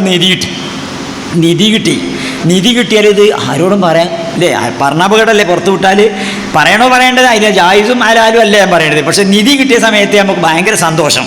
ഈ സന്തോഷം പ്രകടിപ്പിക്കാൻ അത് ആരോടൊന്നും പറയാൻ പോലുമല്ല. അപ്പോൾ ആരോടെങ്കിലൊക്കെ ഒന്നും പറഞ്ഞിട്ടില്ലെങ്കിൽ വല്ലാത്തൊരു മുട്ടൽ മനസ്സിലുണ്ടാവില്ല, ഒരു വീർപ്പ് മുട്ടൽ. ഈ സന്തോഷം എവിടെ ആരോടെങ്കിലും ഒന്ന് പറയണ്ടേ. പക്ഷെ അവനവൻ്റെ സ്വന്തം കെട്ടിയ പെണ്ണുങ്ങളോടടക്കം പറഞ്ഞ അപകടീകാരം. അങ്ങനെയുള്ള ചില സന്തോഷങ്ങൾ മനുഷ്യൻ നിധിയെ ഉദാഹരണം പറഞ്ഞുള്ളൂ. എന്തായാലും ചിലപ്പോൾ അങ്ങനത്തെ പലതും ഉണ്ടാവും. മനുഷ്യനെ സംബന്ധിച്ചിടത്തോളം ആഹ്ലാദം ഉണ്ടാവും. ഈ ആഹ്ലാദം ആരോടെങ്കിലും പങ്കിടണം. പക്ഷെ പങ്കിട്ട അപകടം. അപ്പം എന്താ ചെയ്യാൻ പറ്റുക? ആരോടും പങ്കിടാൻ പറ്റില്ല. പക്ഷെ അപ്പം അൽഹംദുലില്ലാ പടച്ചോനെ എന്തൊരു ആശ്വാസം മനസ്സിനുണ്ടാകുക അല്ലേ. ഒരു മതവിശ്വാസിയാണെങ്കിൽ ആശ്വാസം കിട്ടണേ. ഇനി സങ്കടം ഉണ്ടായി ജീവിതത്തിൽ, ഒരു തെറ്റ് പറ്റി നുള്ളിക്കോളി, ഒരു തെറ്റ് പറ്റി, ആ തെറ്റ് ആരോടും പറയാൻ പറ്റില്ല, അപകടമാണ്. കിട്ടിയ പെണ്ണുങ്ങളോട് പറഞ്ഞാൽ കാരണം വലിയ അപകടം ഉണ്ടാകുക. അങ്ങനത്തെ തെറ്റാണ് നുള്ളിക്കോളി. അങ്ങനെയുള്ള തെറ്റ് ജീവിതത്തിൽ പറ്റിയാൽ അതിലുണ്ടാകുന്ന പശ്ചാത്താപ ബോധം, അതിലുണ്ടാകുന്ന മനപ്രയാസം ആരോടെങ്കിലും ഷെയർ ചെയ്യണ്ടേ. ആരോടാ ഷെയർ ചെയ്യുക? ആരോട് ഷെയർ ചെയ്താലും അപകടമാണ്. അപ്പോൾ അതുകൊണ്ട് അത്തരം സന്ദർഭങ്ങളിൽ പടച്ചോനെ അല്ലേ, ഇങ്ങനെ ഉണ്ടല്ലോ, ഇതിനൊക്കെ പറ്റുന്ന ഒരു നാഥൻ ഇല്ല പ്രപഞ്ചത്തിൽ എന്ന് വന്നാൽ പിന്നെ ഒരു വാർഡൻ പോലും ഇല്ലാത്തൊരു എത്തിങ്ങാനം ഉണ്ടാവും പ്രപഞ്ചം എന്ന് പറഞ്ഞാൽ. അപ്പോൾ ഒന്ന് മനുഷ്യന് എക്സ്പ്ലനേഷൻ വേണം, ജീവിതത്തിൽ എക്സ്പ്ലനേഷൻ കിട്ടണം. ഈ എക്സ്പ്ലനേഷന് ആവശ്യമായിട്ടുള്ളത് മതത്തിൻ്റെ അഭാവത്തിൽ എക്സ്പ്ലനേഷൻ കിട്ടുന്നില്ല. അത് വളരെ കൂടുതലായിട്ട് വിശദമായി ചർച്ച ചെയ്യേണ്ട വിഷയമാണ്. രണ്ടാമത് എക്സോർഷൻ. മനുഷ്യന് ഒരു ചിട്ടപ്പെടുത്തിയ ജീവിതം വേണം, ഒരു ചിട്ടയോടുകൂടിയുള്ള ജീവിതമാണ്. ഈ ചിട്ടയോടുള്ള ജീവിതം ആവശ്യം എന്നുള്ളത് അതുകൊണ്ടാണല്ലോ, സിസ്റ്റം വേണമെന്നുള്ളത് കൊണ്ടാണല്ലോ നമ്മളെല്ലാ കാര്യങ്ങളും. ഇപ്പോൾ ഇവിടെ ഈ പരിപാടി സംഘടിപ്പിക്കുന്നതിന് ബെഞ്ചും ഡെസ്കൊക്കെ വളരെ കൃത്യത്തിന് ഇട്ടുകൊണ്ട് സ്റ്റേജ് ഇവിടെ സംവിധാനിച്ചു കൊണ്ട് ഇവിടെ കുറേ ആൾക്കാർ ഇങ്ങനെ ഉണ്ടല്ലോ, സിസ്റ്റം മൈക്ക് അവിടെ വെച്ചുകൊണ്ട് ഇങ്ങനെ ഒരു സിസ്റ്റമാറ്റിക്കാണുള്ള കാര്യങ്ങളൊക്കെ നടക്കേണ്ടത്. അത് മനുഷ്യൻ്റെ താല്പര്യമല്ലേ. പക്ഷേ പ്രപഞ്ചത്തിനൊരു സിസ്റ്റം വേണം. സിസ്റ്റം ഉണ്ടാകണമെങ്കിൽ എന്ത് വേണം? റൂള് വേണം. ആ റൂള് മനുഷ്യനുണ്ടാക്കുന്ന റൂള് അപൂർണ്ണീകാരം. കാരണം മനുഷ്യൻ അപൂർണനാണ്. അപൂർണനായ മനുഷ്യനുണ്ടാക്കുന്ന നിയമങ്ങളും അപൂർണ്ണീകാരം. ഞാൻ മുമ്പൊരിക്കൽ ഞാൻ ഒരു സ്ഥലത്ത് പഠിപ്പിച്ചിരുന്നു. അപ്പോൾ ആ പഠിപ്പിക്കുന്ന സ്ഥലത്ത് ഞാൻ തന്നെ ഒരു മുൻകൈ എടുത്തുകൊണ്ട് ഒരു ഡിബേറ്റിംഗ് ക്ലബ്ബ് ഉണ്ടാക്കിയിരുന്നു. ഡിബേറ്റിംഗ് ക്ലബിൻ്റെ ഉദ്ദേശം എന്താണെന്ന് വെച്ചാൽ ഡിബേറ്റ് മാത്രം. 1 മണിക്കൂർ സമയം ആർക്കും വരാം, ഈശ്വരവിശ്വാസിക്കും വരാം, നിരീശ്വരവാദിക്കും വരാം, ഹിന്ദു മുസ്ലിം ക്രിസ്ത്യൻ ആർക്കും വേണമെങ്കിലും വരാം. അങ്ങനെ വന്നുകാണ്ട് തമ്മിൽ തർക്കിച്ചുകൊണ്ട് 1 മണിക്കൂർ കഴിഞ്ഞാൽ ബെല്ലടിക്കും. അവിടെ തർക്കം നിൽക്കണം, പിന്നെ ഉണ്ടാവില്ല. പിന്നെ ചോദ്യം ചോദിച്ചിട്ടേ ഉള്ളൂ, ഉത്തരം അത് പിന്നെ പ്രശ്നമില്ല. മണിക്കൂർ കഴിഞ്ഞാൽ പിന്നെ നിർത്തും. ഇങ്ങനത്തെ ഒരു സംവിധാനം ഉണ്ടാക്കിയത്. അപ്പോൾ അതിൽ 1ാമത്തെ ദിവസം ദൈവവിശ്വാസം എന്നുള്ള വിഷയം. ആ വിഷയത്തെ പറ്റി ഞാനാണ് ഒരു തർക്കം തുടങ്ങണമെങ്കിൽ ഒരാൾ ഏതുണ്ടാക്കണമല്ലോ, വിഷയം അവതരിപ്പിക്കണമല്ലോ. അപ്പോൾ ആ വിഷയം അവതരിപ്പിച്ച് ഞാനാണ്. അപ്പോൾ ഈ പോയിന്റ് ഞാൻ പറഞ്ഞു, പല പോയിന്റും പറഞ്ഞ കൂട്ടത്തിൽ നിങ്ങൾ പിന്നെ ഈ പ്രപഞ്ചത്തിന് ഒരു വ്യവസ്ഥ വേണം. വ്യവസ്ഥ ഉണ്ടാവണമെങ്കിൽ റൂള് വേണം. ആ റൂള് മനുഷ്യനുണ്ടാക്കിയ അപൂർണ്ണീകാരം. അപൂർണ്ണനായിട്ടുള്ള മനുഷ്യനുണ്ടാക്കുന്ന നിയമങ്ങളൊക്കെ അപൂർണ്ണമായിരിക്കും. പൂർണ്ണമാവണമെങ്കിൽ മനുഷ്യാതീതമായ കേന്ദ്രത്തിൽ വരണം എന്ന് പറഞ്ഞുകൊണ്ട് ഞാൻ ആ വിഷയം അവതരിപ്പിച്ചു. എൻ്റെ അവതരണത്തിന് ശേഷം ഒരു യുക്തിവാദിയായിട്ടുള്ള ഒരാളെ എണീറ്റുന്ന് കണ്ട് നിങ്ങളതിന് വ്യവസ്ഥ വേണമെന്ന് ആദ്യം പറഞ്ഞുണ്ടാക്കിയിട്ടല്ലേ, വ്യവസ്ഥ വേണം റൂള് വേണമെന്നൊക്കെ ആദ്യം പറഞ്ഞുണ്ടാക്കിയിട്ടല്ലേ, എന്തിനാ വ്യവസ്ഥയും റൂളും? യുക്തിവാദികൾക്ക് വ്യവസ്ഥയും റൂളും വേണ്ടെന്നാണല്ലോ. അപ്പോൾ എന്തിനാ വ്യവസ്ഥയും റൂളും? അതിൻ്റെ ആവശ്യമില്ലല്ലോ. അങ്ങനെ അല്ലെങ്കിൽ ജീവിക്കാൻ പറ്റൂലേ? ഈ പോത്തുകളൊക്കെ ജീവിക്കണപ്പോൾ വ്യവസ്ഥ ഉണ്ടായിട്ട് റൂൾ ഉണ്ടായിട്ട്. അപ്പോൾ ഞാൻ എണീറ്റുകാട് ഉത്തരം പറയാതെ അവിടെ ഇരുന്നു. ആ ഉപദേശങ്ങൾ എന്തെൻ്റെ ചോദ്യത്തിന് ഉത്തരം പറയാത്ത ചോദിച്ചു. പോത്തുകളൊക്കെ ഇപ്പോൾ ഉത്തരം കിട്ടിയിട്ടാണ് ജീവിക്കണത് ചോദിച്ചു. പോത്തുകളൊക്കെ ഇപ്പോൾ ഉത്തരം കിട്ടിയിട്ടാണ് ജീവിക്കണത്. പോത്തുകളായി ജീവിച്ചാൽ മതി, പിന്നെ ഇതിന് ഉത്തരം അതുകൊണ്ടാണ് പറയാത്തത്. കാരണം അപ്പോൾ എനിക്ക് 2 ഉദ്ദേശം ഉണ്ടായിരുന്നു. ചോദ്യം കർത്താവിനെ ഒന്ന് പോത്താക്കും വേണം. അപ്പോൾ ഞാൻ പറഞ്ഞെന്താ വെച്ചാൽ ഇങ്ങനെ നിയമങ്ങൾക്ക് ഇങ്ങനെ ഈ പ്രപഞ്ചത്തിന് ഒരു നിയമവും വ്യവസ്ഥയും ചിട്ടയും വേണമെന്ന അതുപോലെ വ്യവസ്ഥയും ചിട്ടയൊക്കെ ഉണ്ട് എന്ന അടിസ്ഥാനപരമായിട്ടുള്ള പോയിന്റ് ഉണ്ടല്ലോ. അതുകൊണ്ട് അള്ളാഹു തആല പറഞ്ഞത് നിങ്ങൾ നിങ്ങളിലേക്ക് നോക്കുക. നിങ്ങൾ സനുരീഹി മായാത്തിനാ ഫിൽ ആഫാഖി വഫീ അൻഫുസിഹിം. നിങ്ങൾ നിങ്ങളിലേക്ക് നോക്കുക. നിങ്ങൾ പ്രപഞ്ചത്തിലെ എല്ലാ ദിക്കുകളിലേക്കും നോക്കുക. എൻ്റെ തെളിവുകൾ, എൻ്റെ അടയാളങ്ങൾ, സൂചനകൾ നിങ്ങൾക്ക് അവിടെ ഒക്കെ തന്നെ നിങ്ങൾക്ക് കാണാൻ സാധിക്കും എന്ന് അള്ളാഹു തആല പറഞ്ഞത്. അവിടെ ഇങ്ങനെ പടച്ചോനെ പറ്റി മനസ്സിലാക്കാൻ പ്രപഞ്ചത്തിൽ നോക്കി. ഇവിടെ ഡൽഹി പോയിട്ടുണ്ടെങ്കിൽ അവിടെ വലതു ഭാഗത്ത് ഒരു മഖബറ കാണും. അത് ബാബ ഷഹീദ് സർമദി എന്നുള്ള ഒരു സുഫി വരിൻ്റെതാണ്. അദ്ദേഹം ഇറാനിലേക്ക് സാധനങ്ങൾ ഇറാൻകാരൻ്റെ ചെയ്തു, പേർഷ്യന്ന് വന്നതാണ്. അദ്ദേഹം അങ്ങോട്ട് കൊണ്ട് സാധനങ്ങളൊക്കെ കയറ്റുമതി ഇറക്കുമതിയൊക്കെ ചെയ്യുന്ന ഒരു സാധാരണക്കാരനായിരുന്നു. അദ്ദേഹം പിന്നെ ഈ ഹിമാലയ പർവ്വതത്തിൽ പോയിരുന്നു. ഹിമാലയത്തിൽ കണ്ടു ചെന്നപ്പോൾ ഹിമാലയത്തിൻ്റെ പ്രകൃതി രമണീയത ഇത് കണ്ടിട്ട് അദ്ദേഹം അതിലിങ്ങോട്ട് വശീകൃതനായി. എന്നിട്ട് അങ്ങനെ പോയി കാശ്മീരൊക്കെ അതിൻ്റെ ഭാഗമാണല്ലോ അല്ലേ. കാശ്മീരൊക്കെ എത്ര സുന്ദരമാണ്. പഴയ കാശ്മീർ, ഇപ്പോഴത്തെ കാശ്മീർ ഇപ്പോൾ ഒക്കെ പോയി. അതുകൊണ്ട് പഴയ കാശ്മീർ, അതുകൊണ്ട് ഹുദായാ ലൗട്ടാതെ മേരാ കാശ്മീർ എന്ന് പാട്ടുകാരൻ പാടണ്ടല്ലേ. പടച്ചോനെ ആ കാശ്മീർ തിരിച്ചുകൊണ്ടത് പഴയ കാശ്മീരിനെ പറ്റിയാ. ഹുദായാ ലൗട്ടാതെ മേരാ കാശ്മീർ എന്ന് പാടണ്ടല്ലേ. അതുകൊണ്ടാണ്. അപ്പം അത്ര സുന്ദരമാണ് കാശ്മീർ. അഗർ ബഹഷ്ത് ദർ ജമീനസ്ത് ഹമീനസ്ത് എന്നല്ലേ മുഗൾ ചക്രവർത്തി പോയിട്ട് കണ്ടപ്പോൾ പറഞ്ഞത്. ഭൂമിയിലാണ് സ്വർഗമെങ്കിൽ അത് ഇവിടെ തന്നെയാണ് ആ കാശ്മീർ. ഇതൊക്കെ ഉൾക്കൊള്ളുന്ന പ്രപഞ്ചത്തെ പിന്നെ ഹിമാലയ പർവ്വതത്തിൻ്റെ സൗന്ദര്യം കണ്ടിട്ട് അതിന് വശീകൃതനായിട്ട് അള്ളാഹിനെ പറ്റി ആലോചിച്ച് ധ്യാനനിരതനായി വിസ്മൃതനായ മജ്ദൂബായ സൂഫിവര്യനായി മാറിയ ആളാണ് അദ്ദേഹം. അവിടെ കിടക്കണ ഷഹീദ് സർമദി എന്നുള്ള ആൾ. പടച്ചോനെ പറ്റി ആലോചിക്കാൻ നമ്മളെ നമുക്കിപ്പോൾ കാശ്മീർക്ക് അല്ലേ, നമുക്ക് അവിടെ കൊടുക്കും ഹിമാലയത്തിലേക്കൊന്നും പോകണ്ട. കേരളം തന്നെ എത്ര സുന്ദരമാണ്. പക്ഷെ ആലോചിച്ചേണ്ട മനുഷ്യന്മാർ. മലരണിക്കാടുകൾ തിങ്ങി വിങ്ങി മരതക കാന്തിയിൽ മുങ്ങി കരളും മിഴയും കവർന്നു മിന്നി കറയറ്റൊരാലസൽ ഗ്രാമഭംഗി പുളകമ്പൽ കുന്നിൻ പുറത്തു വീണ പുതുമൂടൽ മഞ്ഞലാ പുൽകി നീക്കി പുലരൊളി മാമല ശ്രേണികൾ തൻ പുറകിലായി വന്നു നിന്നെത്തി നോക്കി. എവിടെ തിരിഞ്ഞങ്ങ് നോക്കിയാലെന്തവിടെല്ലാം പൂത്ത മരങ്ങൾ മാത്രം. ഒരു കൊച്ചു കാറ്റങ്ങൻ വന്നു പോയാൽ തുരുതുര പൂമഴയായി. പിന്നെ കേരളത്തെ പറ്റി ചങ്ങമ്പുഴ പാടിയതാണേ. ഇത്ര സുന്ദരമായ കേരളത്തായിട്ട് അപ്പോൾ കാശ്മീരിൽ പോകുന്നത് ഇവിടെ തന്നെ ഉണ്ട്. പക്ഷെ നമ്മളെന്താ അള്ളാഹു റസൂലുള്ളാഹി സ്വല്ലല്ലാഹി അലൈഹി വസല്ലം പറഞ്ഞിട്ടില്ലേ, അദ്ദുനിയാ ഹുൽവത്തുൻ ഖദിറ വല്ലാഹു മുസ്തഖലിഫുകും ഫീഹാ വനാദിറുൻ കൈഫ തഅമലൂൻ. ഇഹലോകം ഹരിതമധുരമാണ്. അങ്ങനെയുള്ള ഒരു ഇഹലോകത്തിലാണ് അള്ളാഹു തആല നിങ്ങളെ വസിപ്പിച്ചിരിക്കുന്നത്. ഓൻ്റെ പ്രതിനിധികളായി ഖലീഫമാരായി നിങ്ങളെ നിശ്ചയിച്ചിരിക്കുന്നത്. വനാദിറുൻ കൈഫ തഅമലൂൻ, നിങ്ങൾ എന്ത് ചെയ്യുന്നു എന്നവർ നിരീക്ഷിക്കുകയാണ്. അപ്പോൾ ദുനിയാവിനെ പറ്റി റസൂലുള്ളാഹി സ്വല്ലല്ലാഹി അലൈഹി വസല്ലം പറഞ്ഞത് ദുനിയാവ് ഹുൽവത്തും ഖദിറത്തുമാണെന്ന. ഗ്രീനാണ്, സ്വീറ്റാണ്. ഇത്ര സുന്ദരമായ പ്രകൃതി. നമ്മളെ പിന്നെ നിലമ്പൂർ ഇയാളുടെ SNMയിൽ ഒരു പാട്ടുകാരുണ്ടായിരുന്നു, കത്തുപാട്ട് എഴുതി SNMയിൽ മുമ്പ് ഒരു വാദം ഉണ്ടായിരുന്നു. ഷെയ്ത്താൻ ഉസാർ ഇബ്ലീസ് ഉസാറാണ്. ഇബ്ലീസ് ഉസാറാണ് മുമ്പര്. അപ്പോൾ മുമ്പര് സുഹൃത്തിൻ്റെ അടുത്ത് വന്നു രസം, നിങ്ങളൊന്ന് പോര് ചോദിച്ചു. എവിടെ കഴിച്ചു? ആ SNMയുടെ അടുത്ത് കാണാൻ എന്തിനാപ്പോൾ ചോദിച്ചു. അയാൾ ഇബ്ലീസ് ഉസാറാണ് കൊടുക്കുന്നത്. അയാളോട് വർത്താനം പറഞ്ഞു നേരെയായിട്ട് നിങ്ങളൊന്ന് പോരുന്നായിരുന്നു. ഇവിടെ പോയി നോക്കാറ്. മൂപ്പരടുത്ത് ഞാൻ ചോദിച്ചു, അല്ല നിങ്ങളിങ്ങനെ ഇബ്ലീസ് സാറ അറിയണ എന്താ ചോദിച്ചു. ഇബ്ലീസ് സാറല്ലേ, ഇബ്ലീസ് ആദിനെ പിന്നെ കൊണ്ടും ഔവാവുമാനെ കൊണ്ടും പഴം നീച്ചിട്ടില്ലെങ്കിൽ ഈ സുന്ദരമായ ഭൂമിയിലേക്ക് നമ്മൾ എത്തുമോ? എത്ര സുന്ദരമായ ഭൂമിയാണ് ഇവിടേക്ക് നമ്മൾ എത്തുമോ? സ്വർഗത്തിൽ കൂടി ഇങ്ങനെ വയന്ന് നടക്കുന്നുണ്ടാവും. ഈ ഭൂമിക്ക് എത്തുമോ? ഇബ്ലീസ് സാറന്നല്ലേ, ഇബ്ലീസ് ഉസാറാ. അപ്പോൾ ഞാൻ പറഞ്ഞത് ശരിയല്ല. അള്ളാഹു തആല ഭൂമി അതിനെ പിന്നെ പടക്കുമ്പോൾ തന്നെ പറഞ്ഞിരിക്കണേ, ഇനി ജായലും ഫിൽ അർളി ഖലീഫ എന്നാൽ ഭൂമിക്ക് വേണ്ടി പടക്കാൻ തന്നെ പറഞ്ഞിരിക്കണേ. പോരുന്ന വൈക്ക് ഇബ്ലീസിനെ കണ്ടു എന്നുള്ളൂ, അല്ല ഇബ്ലീസ് കാരണമായിട്ടൊന്നും അല്ല ഇങ്ങോട്ട് എത്തിക്കണത്. നിങ്ങൾക്ക് ഇബ്ലീസിൻ്റെ ഏത് ഗുണങ്ങളാണ് നിങ്ങൾക്ക് ഏറ്റവും ഇഷ്ടപ്പെട്ടത് ചോദിച്ചു. ഇബ്ലീസിൻ്റെ ധിക്കാരം എന്ന ഗുണം എന്ന്. അപ്പോൾ നിങ്ങളെ കുട്ടികളെ കൂട്ടത്തിൽ നിങ്ങളെ ഏറ്റവും കൂടുതൽ ധിക്കരിക്കുന്ന കുട്ടിയുടെ അതിൽ നിങ്ങൾക്ക് ഏറ്റവും ഇഷ്ടം എന്ന് ചോദിച്ചു. അല്ല കുട്ടികളുടെ കാര്യത്തിലേ പറ്റൂല. എന്നാൽ കെട്ടിയോളെ കാര്യത്തിലായിക്കോട്ടെ, നിങ്ങളെ കെട്ടിയോള് നിങ്ങളെ ഏറ്റവും കൂടുതൽ ധിക്കരിക്കുന്ന സമയത്തായിരിക്കും ഓളോട് ഏറ്റവും ഇഷ്ടം എന്ന് ചോദിച്ചു. കെട്ടിയോളെ കാര്യത്തിലും പറ്റൂലായിരുന്നു. പിന്നെ ആരെ കാര്യത്തിലാണ് പറ്റിയ ഒരു ഗുണം ഉണ്ടെങ്കിൽ ആനാൻ്റെ കെട്ടിയേക്കും കുട്ടിയേക്കും ഉണ്ടാവണമെന്നല്ല ആഗ്രഹിക്കേണ്ടത്. അതുകൊണ്ട് മുപ്പര പോയിൻ്റാണ് പൊളിഞ്ഞു. പക്ഷേ മുപ്പര് പറഞ്ഞ കാര്യമുണ്ടല്ലോ, പ്രപഞ്ചത്തിൻ്റെ സൗന്ദര്യം, നമ്മുടെ ചുറ്റുപാടിൻ്റെയൊക്കെ സൗന്ദര്യം, ഇത്ര സുന്ദരമായ ഈ പ്രകൃതിയിൽ ഭൂമിയിൽ ജീവിച്ചിട്ട് ഇതൊക്കെ ആസ്വദിച്ചിട്ട് ഇതിൽ കൂടി ദൈവത്തിലേക്ക് എത്തിച്ചേരാൻ സാധിക്കണ്ടേ? അത് എന്തു വേണം? അതാണ് അതുകൊണ്ട് യുക്തിവാദികളുടെ മുമ്പിൽ ഒന്നാമതായിട്ട് നമുക്ക് അവതരിപ്പിക്കാനുള്ളത് ഞങ്ങൾ അന്വേഷിക്കണമെന്നാണ്. അതാണ് ബർട്ടൺ റസ്സൽ പറഞ്ഞത്. ദൈവത്തെ നിഷേധിച്ചുകൊണ്ട് ഇല്ല എന്ന് പറഞ്ഞു. ഇപ്പോൾ കേരളത്തിൽ ഏറ്റവും കൂടുതൽ ഏറ്റവും കൂടുതൽ 2006 അമേരിക്കയിൽ ഏറ്റവും കൂടുതലായി വായിക്കപ്പെട്ടൊരു പുസ്തകമുണ്ട്. ആ പുസ്തകം ഗോഡ് ഡെല്യൂഷനാണ്. അത് ദൈവവിഭ്രാന്തി എന്നുള്ള പേരിൽ നമ്മളെ DC ബുക്സ് ഇവിടെയൊക്കെ തന്നെ ബുക്ക് സ്റ്റാളിൽ നമുക്ക് കിട്ടും. ഒരു 400ഓളം പേജുള്ളൊരു പുസ്തകമാണ് ഗോഡ് ഡെല്യൂഷൻ, ദൈവവിഭ്രാന്തി എന്നാണ് അതിൻ്റെ അതിൻ്റെ തുടക്കത്തിൽ ഒരു കൊട്ടേഷൻ കൊടുത്തിട്ടുണ്ട്. വലിയൊരു ചിന്തകൻ്റെ കൊട്ടേഷനാണ്. The absence of evidence is the evidence of absence. The absence of evidence is the evidence of absence. ഇല്ല എന്നത് തെളിവില്ല എന്നത് ഇല്ല എന്നതിന് തെളിവാകുന്നു.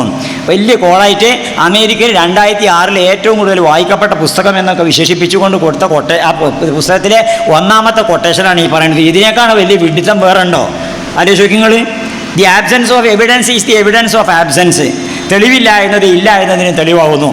തെളിവില്ല എന്നത് എങ്ങനെ ഇല്ല എന്നതിന് തെളിവാകുക? തെളിവില്ല എന്നത് തെളിവില്ല എന്നതിനല്ലേ തെളിവാകുള്ളൂ, അല്ലേ?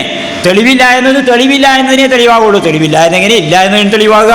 എന്നിട്ട് അതാണ് വലിയ കൊട്ടേഷനായിട്ട് എൻ്റെ തുടക്കത്തിൽ ലോകപ്രസിദ്ധരായിട്ടുള്ള ഒരു ഡാർവിനിസ്റ്റാണ് ആ പുസ്തകം എഴുതിയ ആൾ. അങ്ങനെ ആ പുസ്തകത്തിൽ ഇത്തരം കാര്യങ്ങളൊക്കെ യുക്തിവാദികൾ ഉന്നയിക്കുന്ന എല്ലാ വാദങ്ങളും ആ പുസ്തകത്തിലുണ്ട്. അപ്പോൾ ഞാൻ പറഞ്ഞു എന്താണെന്ന് വെച്ചാൽ ഇത് ഒന്നാമതായിട്ട് മതം കൊണ്ട് കിട്ടേണ്ട ഗുണങ്ങൾ ആവശ്യം മനുഷ്യന് മതം വേണ്ടി വരുന്നത് എന്താ വെച്ചാൽ എക്സ്പ്ലനേഷൻ ഒന്നാമത്തത്. രണ്ടാമത്തത് എക്സോർഷൻ, ചിട്ടപ്പെടുത്തിയ ഒരു ജീവിതം. യുക്തിവാദികളെ സംബന്ധിച്ചിടത്തോളം എവിടുന്ന ചിട്ട കിട്ടുക? ഈ മതവിശ്വാസിയെ സംബന്ധിച്ചിടത്തോളം അവൻ്റെ വിശ്വാസത്തിന്, അവൻ്റെ പെരുമാറ്റത്തിന്, അവൻ്റെ ഇടപാടിന്, അവൻ്റെ നടപ്പിരിപ്പിന്, അവൻ്റെ എല്ലാ കാര്യങ്ങൾക്കും മതത്തിൻ്റെ അടിസ്ഥാനത്തിലുള്ള ഒരു ചിട്ടയുണ്ടല്ലോ. ആ ചിട്ട പലരും ലംഘിക്കുന്നുണ്ടാവും. ഞാൻ തന്നെ കോഴിക്കോട്ടേക്ക് വരുന്ന സമയത്ത് ബസ്സിലിരിക്കുമ്പോൾ ഞാൻ പേടിച്ചിരിക്കുകയാണ്. കാരണം എന്താ? എൻ്റെ തൊട്ടടുത്തൊക്കെ ഉള്ള ആൾക്കാർ ഇങ്ങനെ തുമ്പുമ്പോൾ മതം പഠിപ്പിച്ചൊരു ചിട്ടുണ്ടല്ലോ എങ്ങനെ തുമ്പേണ്ടതെന്ന്, അല്ലേ? മതം പഠിപ്പിച്ചൊരു ചിട്ടുണ്ടല്ലോ എങ്ങനെ തുമ്പേണ്ടതെന്ന്. ഞങ്ങൾ മുസ്ലിങ്ങളാണെങ്കിലും തൊപ്പിട്ടവരാണെങ്കിലും തരികെട്ടിയവരാണെങ്കിലും ആരും പാലിക്കാത്ത ഒരു നിയമം റസൂലുള്ളാഹി സ്വല്ലല്ലാഹി അലൈഹി വസല്ലം. കാരണം റസൂലുള്ളാഹി സ്വല്ലല്ലാഹി അലൈഹി വസല്ലം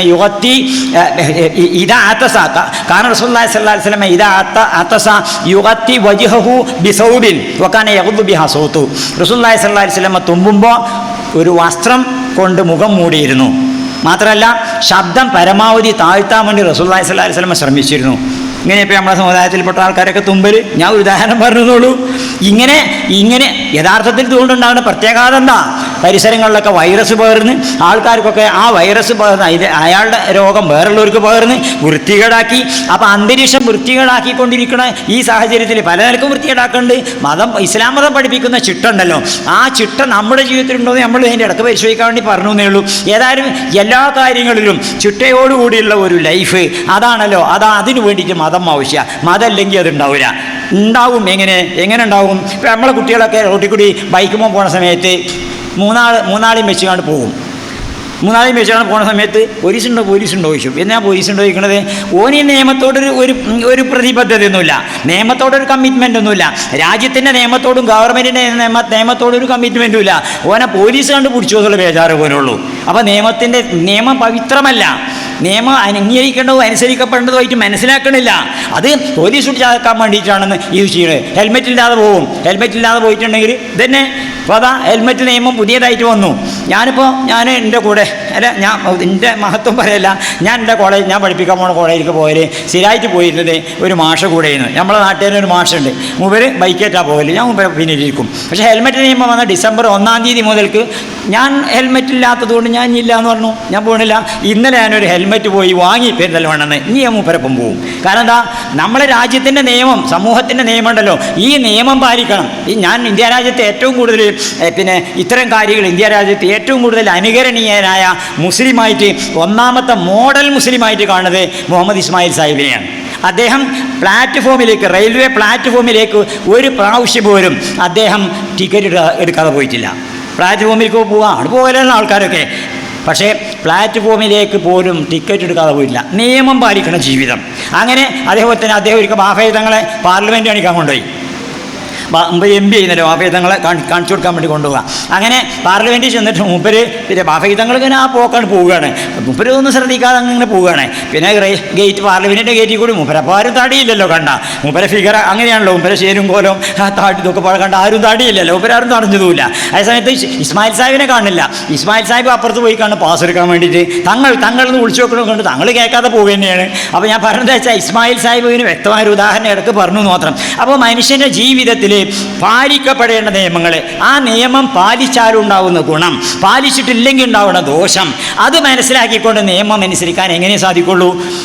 രഹസ്യമായി അനുസരിച്ചാലും പരസ്യമായി അനുസരിച്ചാലും എങ്ങനെ അനുസരിച്ചാലും അനുസരിച്ചിട്ട് അതൊക്കെ ദൈവം കാണുന്നു, പടച്ചോൻ കാണണ്ടേ. അപ്പോൾ പടച്ചോൻ്റെ നിയമമാണെങ്കിൽ പോലീസ് കാണൂരി നോക്കിയിട്ടല്ല അനുസരിക്കുക. അപ്പോൾ അതുകൊണ്ട് ജീവിതത്തിലെ എക്സോർഷൻ, ഒരു ചുട്ടപ്പെടുത്തിയ ജീവിതം, ഇതൊക്കെ ഒരുപാട് വിശദീകരിക്കേണ്ട കാര്യമാണ്. രണ്ടാമത് മതം കൊണ്ട് കിട്ടേണ്ടത്, ഒന്നാമത്തേത് എക്സ്പ്ലനേഷൻ, രണ്ടാമത്തെ എക്സോർഷൻ, മൂന്നാമത്തേത് ഇൻസ്പിറേഷൻ. മനുഷ്യന് പലപ്പോഴും ജീവിതത്തിൽ പലതും ചെയ്യാൻ ഇൻസ്പിറേഷൻ ഉണ്ടാവണമെങ്കിൽ വിശ്വാസം വേണം, അല്ലെങ്കിൽ ഉണ്ടാവില്ല. ചെയ്യും പല കാര്യങ്ങളൊക്കെ, പക്ഷേ ആത്യന്തികമായിട്ട് ഇൻസ്പിറേഷൻ, ഒരു പ്രതീക്ഷ, ഞാനിത് ചെയ്യുന്നത് കൊണ്ട് എനിക്കൊരു പ്രതീക്ഷ ഉണ്ട് എന്നുള്ളത് വേണം. അല്ലെ, ഒരു പ്രതീക്ഷ എൻ്റെ ജീവിതത്തിൽ. ഇപ്പോൾ അല്ലേ, മനുഷ്യനെ സംബന്ധിച്ചിടത്തോളം അവസാന കാലത്ത് പോലും കാര്യങ്ങൾ ചെയ്യുമ്പോൾ പിന്നെ ഹാറൂൺ റഷീദിൻ്റെ കാലത്തുണ്ടായില്ലേ, ഒരു വയസ്സനിങ്ങനെ അക്രോട്ട് നടുക.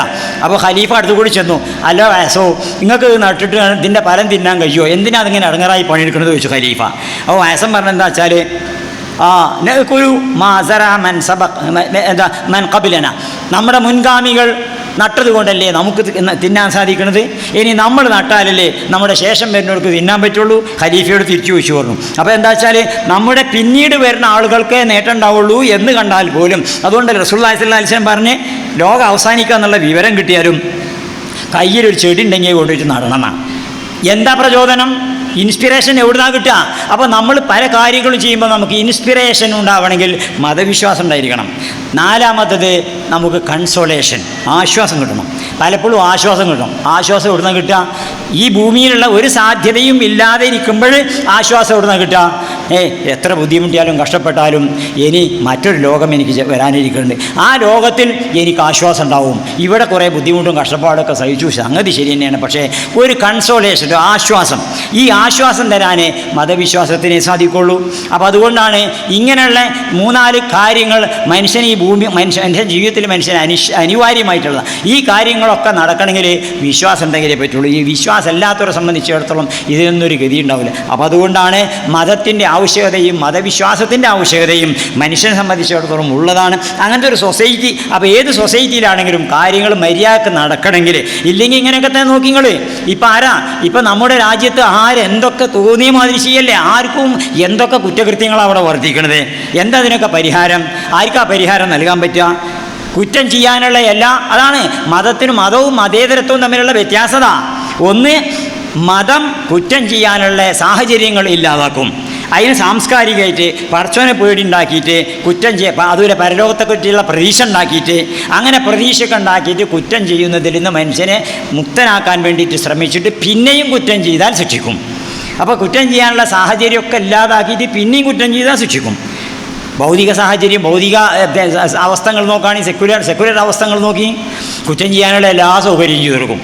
എല്ലാ സൗകര്യം ചെയ്തുകൊണ്ട് ഒരു സ്ത്രീയെ നല്ലോണം നോക്കിക്കോ, അതിന് ഓരോ ശരീരമൊക്കെ നല്ലോണം തുറന്നിട്ട് കണ്ട് കാണാനുള്ള സൗകര്യമൊക്കെ ഉണ്ടാക്കും. ആരെങ്കിലും വല്ലതും പറഞ്ഞിട്ടുണ്ടെങ്കിൽ പിന്നെ ഓനെ മേക്കൊടുക്കും. എന്നിട്ട് പിന്നെ ഇതൊക്കെ മറിച്ച് നടക്കുന്നതെങ്ങനെ ആരെങ്കിലും പറഞ്ഞാൽ പിന്നെ ഓൻ്റെ നേരേക്കാരം പ്രശ്നങ്ങളൊക്കെ പാടായിട്ട് വരിക. എന്നിട്ട് അവസാനം എല്ലാവർക്കും കാണിച്ചു കൊടുത്തിട്ട് വരുന്നത് കണ്ട് ബൂതി വെച്ച് കാണാൻ ഓളെ കയറി ഒന്ന് പിടിച്ചിട്ടുണ്ടെങ്കിലോ പിന്നെ നിയമം ഇടപെടും കേട്ടോ. അപ്പോൾ സാഹചര്യം, കുറ്റം ചെയ്യാനുള്ള എല്ലാ സാഹചര്യം ഉണ്ടാക്കി കൊടുക്കുക, എന്നിട്ട് കുറ്റം ചെയ്താൽ ശിക്ഷിക്കുക. ഇതല്ലേ ശാസ്ത്രീയം? കുറ്റം ചെയ്യാനുള്ള അവസരം ഇല്ലാതാക്കുക. കാരണം മനുഷ്യനെ പറ്റി അറിയണം, മനുഷ്യൻ്റെ മനസ്സിനെ പറ്റി അറിയണം. മനുഷ്യൻ ആരാണ്, എങ്ങനെ മനുഷ്യന് ഏത് സൊസൈറ്റിയിൽ ജീവിച്ചിട്ടുണ്ടെങ്കിലും മനുഷ്യന് അവനിലുള്ള മനോവൃത്തികൾ, അവനിലുള്ള രാഗദ്വേഷ കാമ ക്രോധ ലോഭ മോഹ മത മാത്സര്യ ഈർഷ്യ അസൂയ ദമ്പ ദർപ്പ അഹങ്കാരാദികൾ 13 തരം മനോവൃത്തി മനുഷ്യനിലുണ്ട്. ഇത് മനുഷ്യൻ പുറത്തേക്ക് കൊടുക്കും. അത് മനുഷ്യൻ്റെ നേച്ചറാണ്, പ്രകൃതിയാണ്. അതുകൊണ്ട് അത് കൺട്രോൾ ചെയ്യാനുള്ള സിറ്റുവേഷനും സാഹചര്യം ഉണ്ടാക്കണം. അതിനാണല്ലോ നിയമം. അല്ലെങ്കിൽ നിയമം വേണ്ടല്ലോ, അല്ലെങ്കിൽ വ്യവസ്ഥ വേണ്ടല്ലോ, ഗവൺമെൻറ് വേണ്ടല്ലോ. ഇതൊക്കെ എന്തിനാ?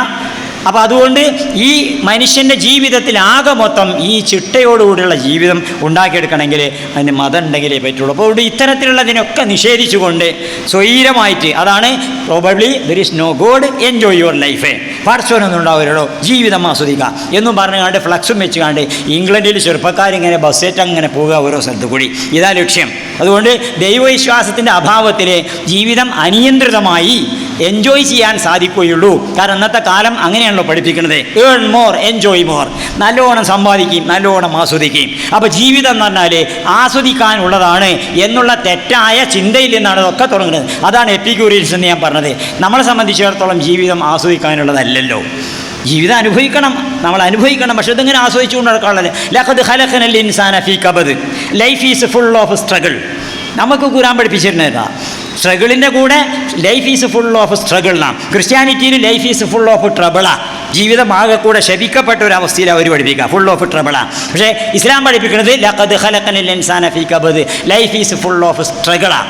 ആ സ്ട്രഗിളിൽ ചിലപ്പോൾ നമുക്ക് വൈൻ്റെ മഅൽ ഉസ്രി യുസ്റൻ, ഉസ്റുണ്ടാവുമ്പോൾ യുസ്റും ഉണ്ടാവും. അതുപോലെ തന്നെ നമുക്ക് എന്താ റസൂലുള്ളാഹി അല്ലാഹു ഖുർആനിൽ തന്നെ പറഞ്ഞിട്ടുണ്ട്, മൻ ഹറമ സീനത്തുല്ലാഹി അല്ലത്തി അഖറജ ലിഇബാദിഹി, അല്ലേ? നമുക്ക് അനുഭവിക്കുകയോ ചെയ്യണം, ജീവിതത്തിൽ അനുഭവിക്കേണ്ടതുണ്ട്. അള്ളാഹു തആല പഠിച്ചതൊക്കെ നമുക്ക് അനുഭവിക്കാനൊക്കെ ഉള്ളതൊക്കെ തന്നെ. പക്ഷേ ഇതൊക്കെ എന്താണെന്ന് മനസ്സിലാക്കിയിട്ട് ആത്യന്തികമായി ഇതൊക്കെ ആസ്വദിക്കാനുള്ളതാണെന്ന് നമ്മൾ വിശ്വസിക്കണില്ല. നമുക്ക് ഈ ലോകത്തെ ഈ ജീവിതത്തെ പറ്റി പറഞ്ഞിരിക്കുന്നത് അതും ഞാൻ മസറത്തുൽ ആഖിറത്തീന, പരലോകത്തേക്കുള്ള കൃഷിസ്ഥലം എന്നാണ് പറഞ്ഞത്. കൃഷിസ്ഥലം എന്ന് പറഞ്ഞാൽ എന്താ? കൊയ്ത്ത് അവിടെ, കൃഷി ഇവിടെ.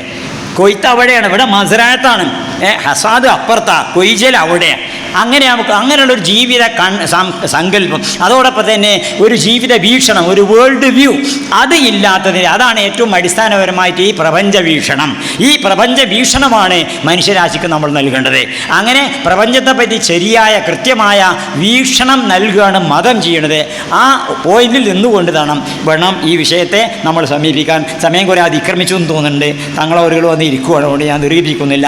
തൽക്കാലം ഇത്രയും പറഞ്ഞുകൊണ്ട് അവസാനിപ്പിക്കുന്നു. വാഖിറു ദഅ്വാനാ അൽഹംദുലില്ലാഹ് വലാ ഹൗല വലാ ഖുവത ഇല്ലാ ബില്ലാഹ്. അല്ലാഹുമ്മ സ്വല്ലി അലാ മുഹമ്മദിൻ വആലി മുഹമ്മദ്. അസ്സലാമു അലൈക്കും വറഹ്മത്തുള്ളാഹി വബറകാതുഹു.